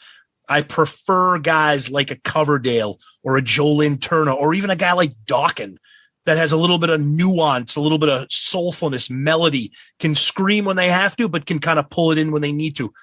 Bach pulls it in on the ballads. But other than that, a lot of these songs, he's all over the place. And that's okay.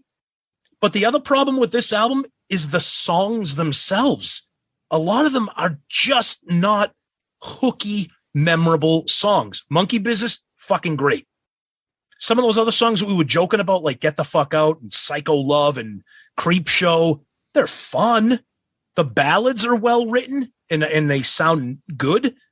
But there is a lot of filler on this album. And I'm going to be completely honest with you. When I was reading about this album and doing some research, I really was blown away by the accolades that this album got when it came out.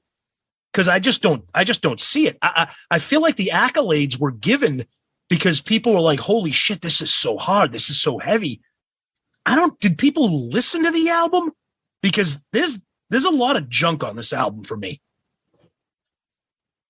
I would say this. There's not one song on this album that I'm like, oh my God, throw that in the bottom. That's going 100 or less. Not one. Wow. All these songs are decent.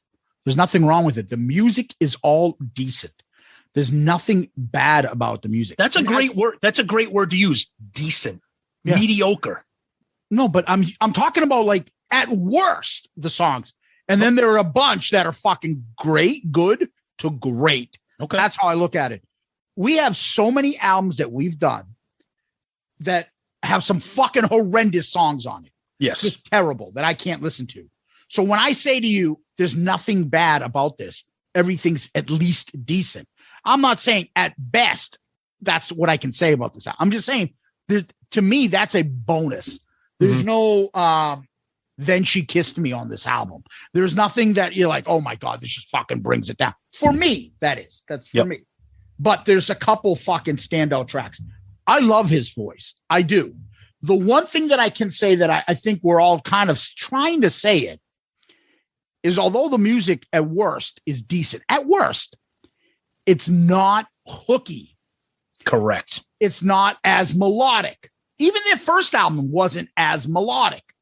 There's no fucking rat stuff in here, hooks and stuff. There's none of that. There's no fucking Dokken hooks and riffs. This is hard rock, heavy metal.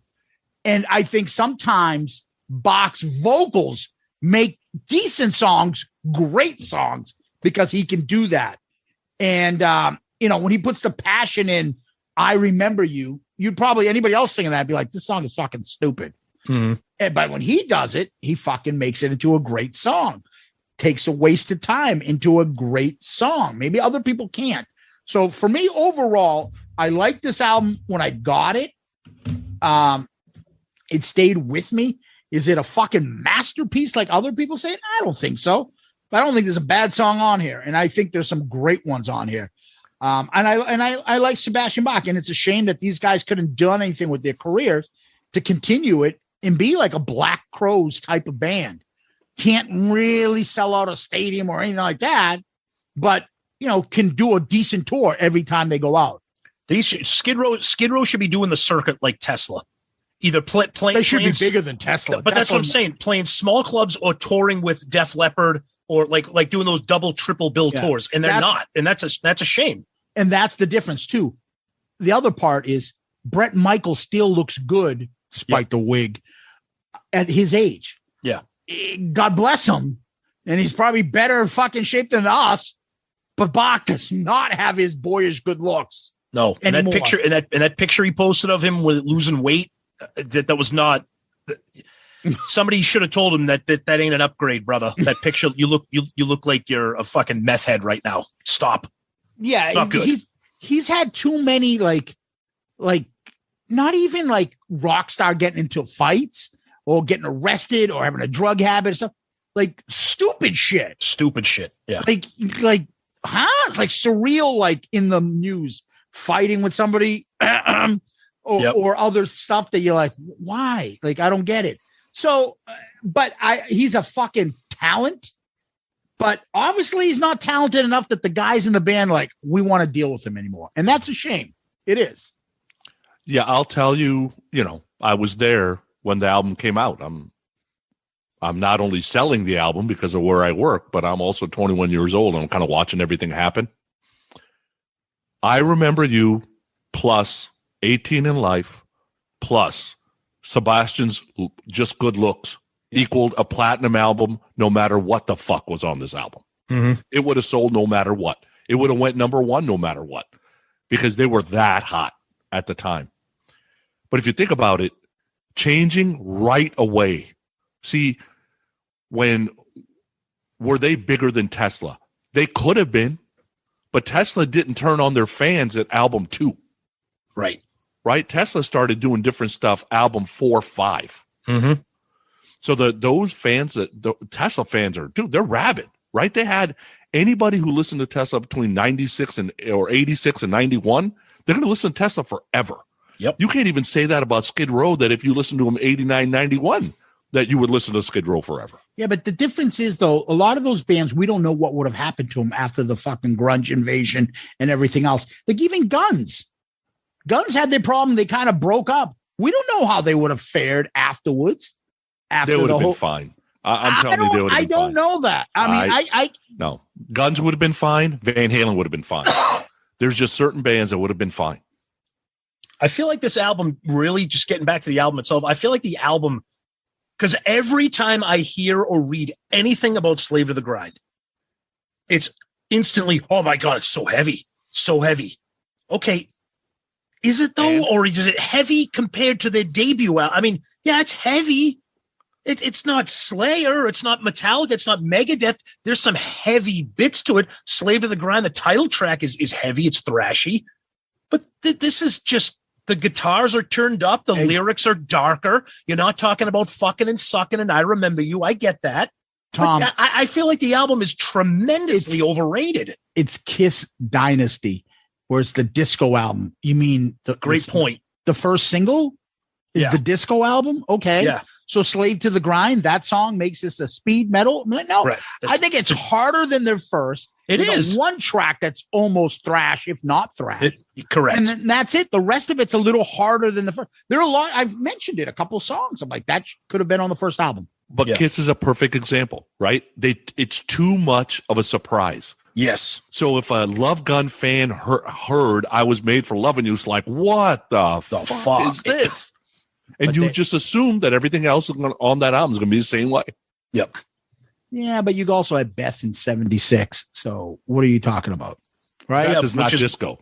Which is why Beth is a big problem for the band and a lot of its fans, though, too. Oh, yeah, absolutely it is. It is for me. But they come back with a straight ahead rocker in the next album, and they come back with another one, and they throw in Then She Kissed Me. But anyway, it's a smart move by Skid Row because at this time the musical landscape was changing. I mean, this came out 2 months before the Black Album.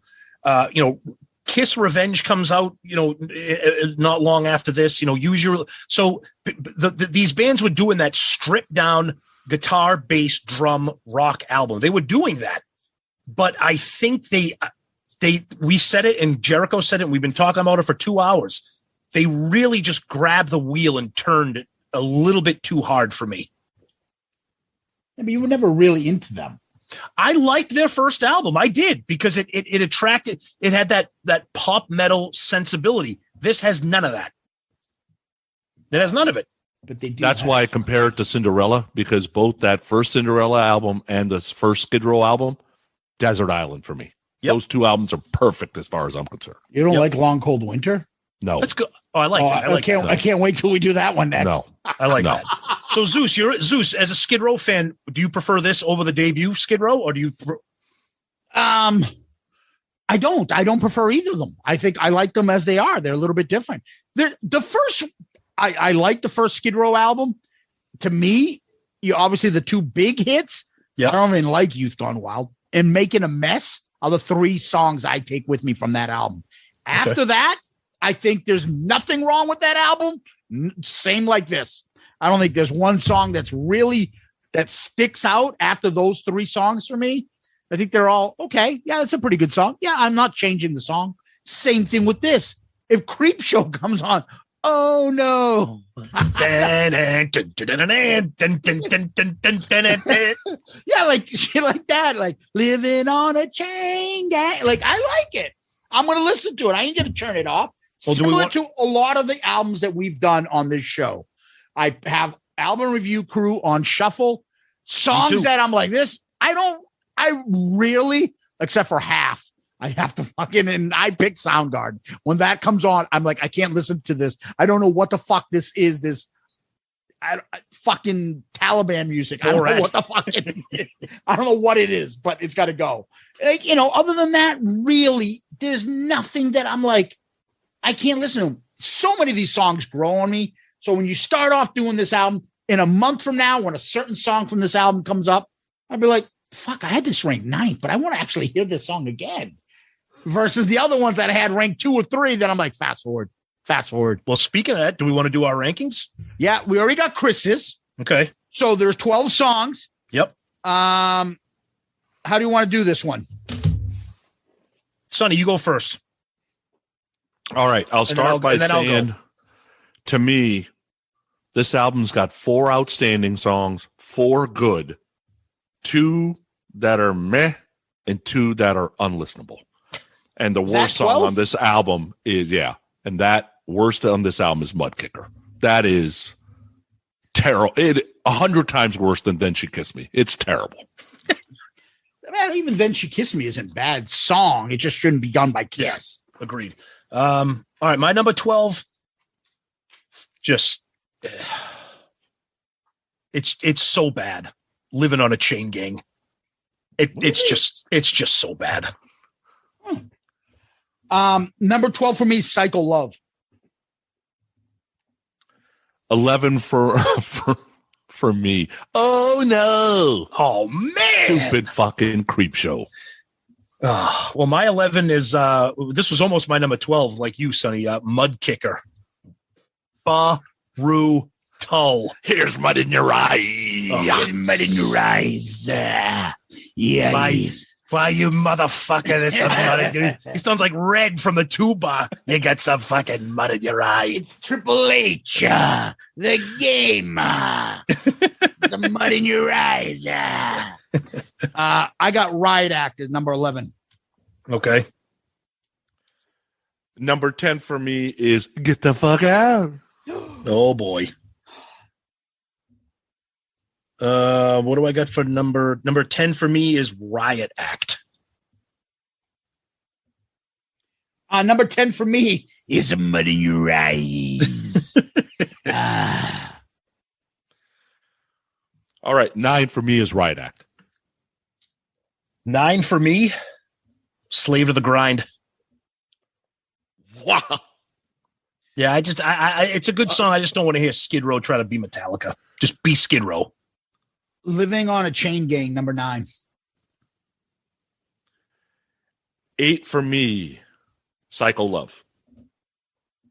8 for me, The Threat. 8 for me, Slave to the Grind. I'm not a thrash guy. Yeah, plus it's Skid Row thrash. It's dime store thrash. 7 for me, In a Darkened Room. Ooh. I got Psycho Love at number 7. Number 7 for me, Touchdown Jesus. It's a good song by Tim McGraw. 6 for me. I think Living on a Chain Gang's not that bad. Oof. Wasted Time, number 6 for me. Sing. Oh no. My buddy Tom sent me another gift of the Creep Show. The Creep Show. The Creep Show gift that you send me. Isn't that it? Yeah, that's Creep Show. We have Purposely left that out because I didn't want Jericho to know about that. The couple of people that every time we put their name, Tom sends the Creep Show fucking gift. It's the creeper in the window with his cape blowing around like the Creep Show movies. That's because you don't want to name. Don't name. Name. Modern day cowboy. Yeah. 5 for me is The Threat. 5 for me is Get the Fuck Out. So get the fuck out. It's a number 5. That's stupid. Yeah, number 5 for me is The Threat. 4 for me, Quicksand Jesus. Touchdown Jesus. 4 for me, In a Darkened Room. 4 for me. So get the fuck out. 3 for me is Slave to the Ground. You guys are nuts. 3 for me is Quicksand Jesus.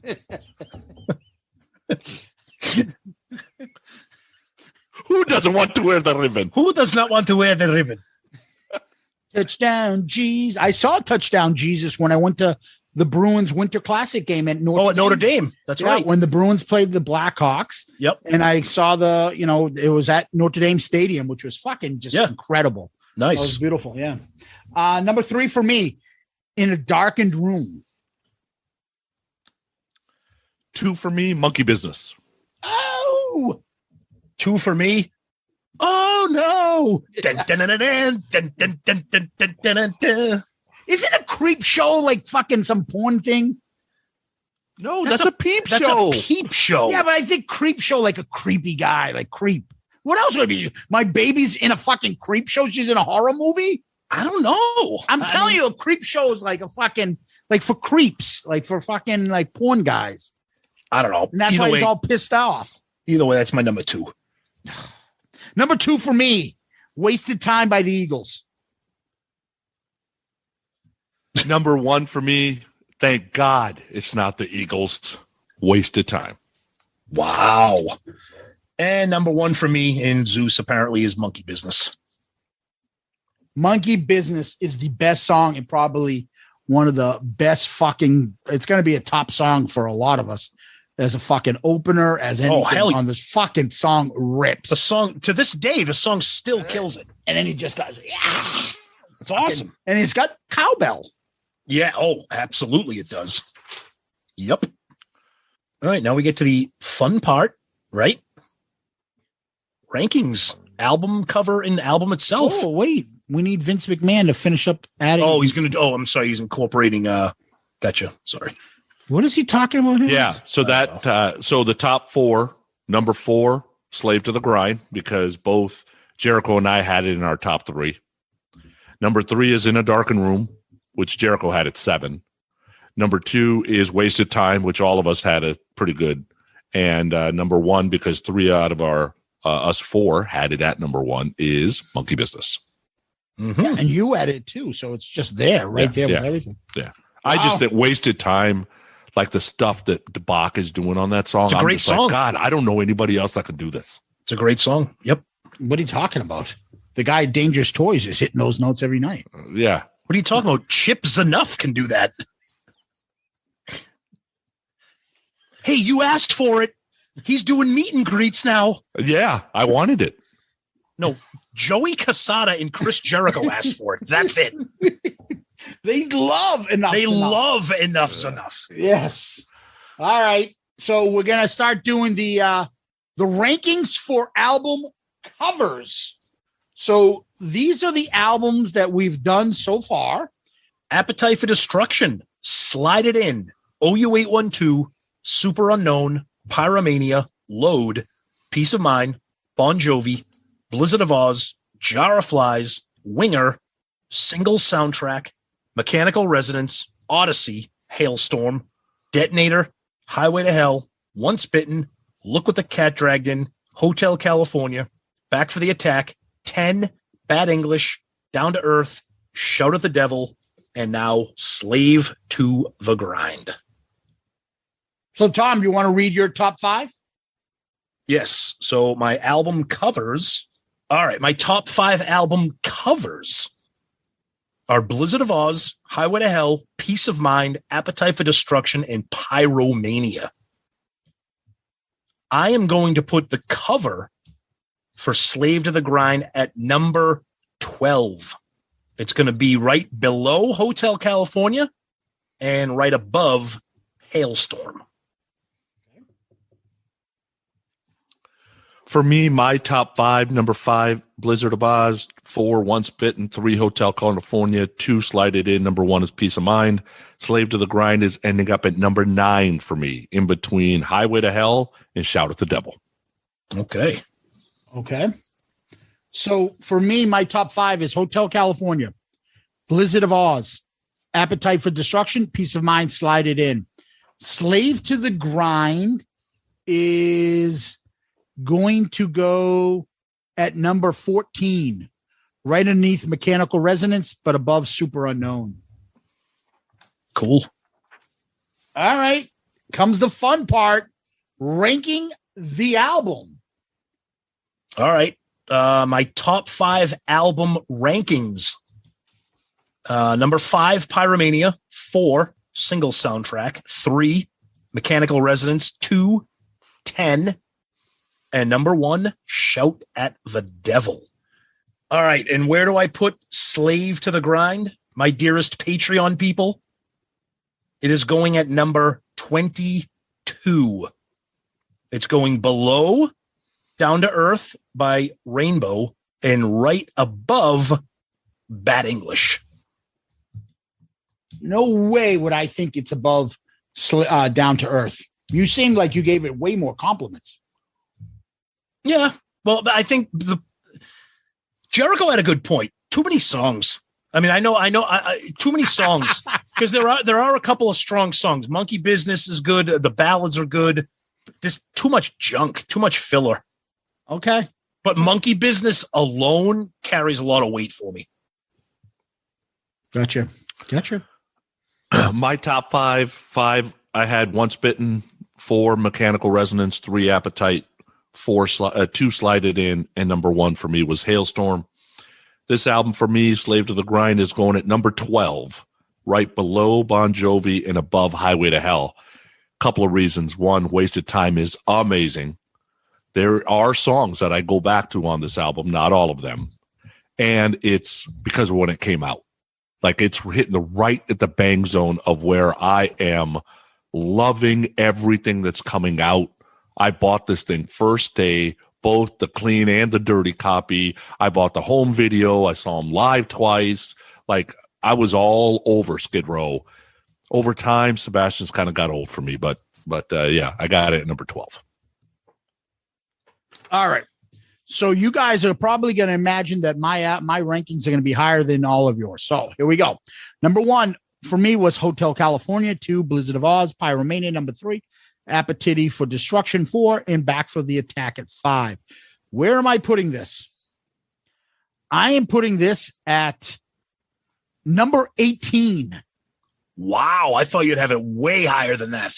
I'm putting it underneath Detonator, just above Peace of Mind, because the Trooper and Monkey Business, both of them combined, are fucking incredible. The Troopers on this album? Peace of Mind. I'm saying just above. Oh. But I like Wasted Time and In a Darker Room a little bit more than Sun and Steel and the other songs on Peace of Mind. Again, I don't hate anything on it. And it's got a couple great songs, but there's a lot of other songs on other albums that I'll go to more. I like the whole album. I mean, we're at a point where, for me, a lot of these albums, I like them. Like, I don't really hate anything. Even the Winger album, I don't even hate it. But we got to put these albums somewhere. Yep, I agree. And so when something gets in our top 10, it's a fucking great album for us. Yeah. I'm pretty excited. Tom, Sonny, you put yours at 12. Yep. Thanks, Sonny. No, I'm a Skid Row fan. I don't have a problem with Skid Row. I just don't need Sebastian back in Skid Row. I enjoy the Skid Row that I have now. I've seen every singer in Skid Row live. And to me, Sebastian could never pull it off. He could never pull it off live. I haven't seen him, so I can't answer that. I have no idea. But the other thing, I'm just looking at this, Sonny. Somehow, my Bon Jovi album is number 11 for you. You must really hate the other albums. No, I love Bon Jovi. I don't have a problem with Bon Jovi. I thought you didn't like the debut album. Maybe that's maybe I'm thinking Tom. That's me that doesn't like it. I'm like, how the hell is it number 11? But that's great, man. Well, that's why we do these things. It's a lot of fun. And at the end, when we pick these albums, it's always the most exciting part. So what we do next is this. What makes me rock hard. Please do. Because it came up recently. I don't know why, but it came up recently. And that is, for me, I have the DVD of it. And that is one of my favorite comedians. And that is Red Fox's HBO comedy special from 1978. Oh, no. It was on HBO. I believe it's the first comedy special on HBO. It's 1978. It's in Vegas. It is about as fucking dirty as you can imagine. And it still throws me off that, grouchy, grumpy Fred Sanford is up there talking about eating ass, shitting your pants, funk, all sorts of shit. It is fucking hysterical. The way he works the crowd, it's like not even an hour. Oh my God, it's legendary. I don't know why, but somehow I ended up texting with Jepson about something he was texting me and got into fucking Fred Sanford in HBO. And I sent it to the group and we started talking about fucking, I don't know, a shit storm under the van, washing your ass. And you got to hit that with the cloth, the wet cloth. What are you saying? And I was like, I've seen him live 3 times. Zeus is like, no way. Really? Are you kidding? And I'm like, fuck, Red Fox died in 91. I hadn't turned 21 till 90. How the hell am I going to see him? I didn't know. I figured he died in the 90s, and you were always at the clubs. You might have seen him a bunch of times. Yeah, but he was playing Vegas. He wasn't playing fucking San Francisco. I don't know. Maybe you were his dealer back then. Fucking who knows? But anyway, I fucking love me some Red Fox. That HBO special. And the reason I'm bringing it up to you guys is I have the DVD of it, but it's on YouTube for free. And you can see the whole fucking thing. It's fucking hysterical. Oh, I know why it got brought up, because of our Bon Jovi Hickory Nuts. It was the debut album. Oh, yes. It was the debut album anniversary. That's right. And I think we posted, and I was like, oh, his Hickory Nuts. And that's from the Red Fox, where he'd say, and guys, when you get home, wash those wild hickory nuts. Guys got to watch it. I think it's fucking hysterical. Red Fox HBO special. It's on YouTube for free. It's like 45 minutes. Tons of fun. Sonny, what do you got, bud? What makes me rock hard? Hell yeah. I was going to say Chris Jericho, and then you can just put Jesus. crickets in there. All right. So what makes me rock hard? Your guys are Ray Donovan fans. Showtime series, 7 years. We've talked about it before. Great show. There was supposed to be an 8th season, and they started taping it, and then they just stopped. And the fans went nuts because there's a bunch of cliffhangers.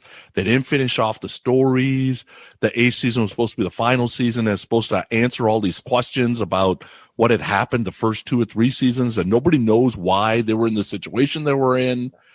So they did this very interesting thing. They made a 2-hour movie and just called it Ray Donovan the Movie. Mm-hmm. And they released it a couple of weeks ago, and it basically ties up all the loose ends. So Brilliant. If you are a Ray Donovan fan, it is a good movie, and it's 2 hours. And I got a feeling that if this thing does well, this may be the way to end all series coming forward, because you could put this movie in the theaters and it had enough of a, I guess, summary to where you can understand most of it.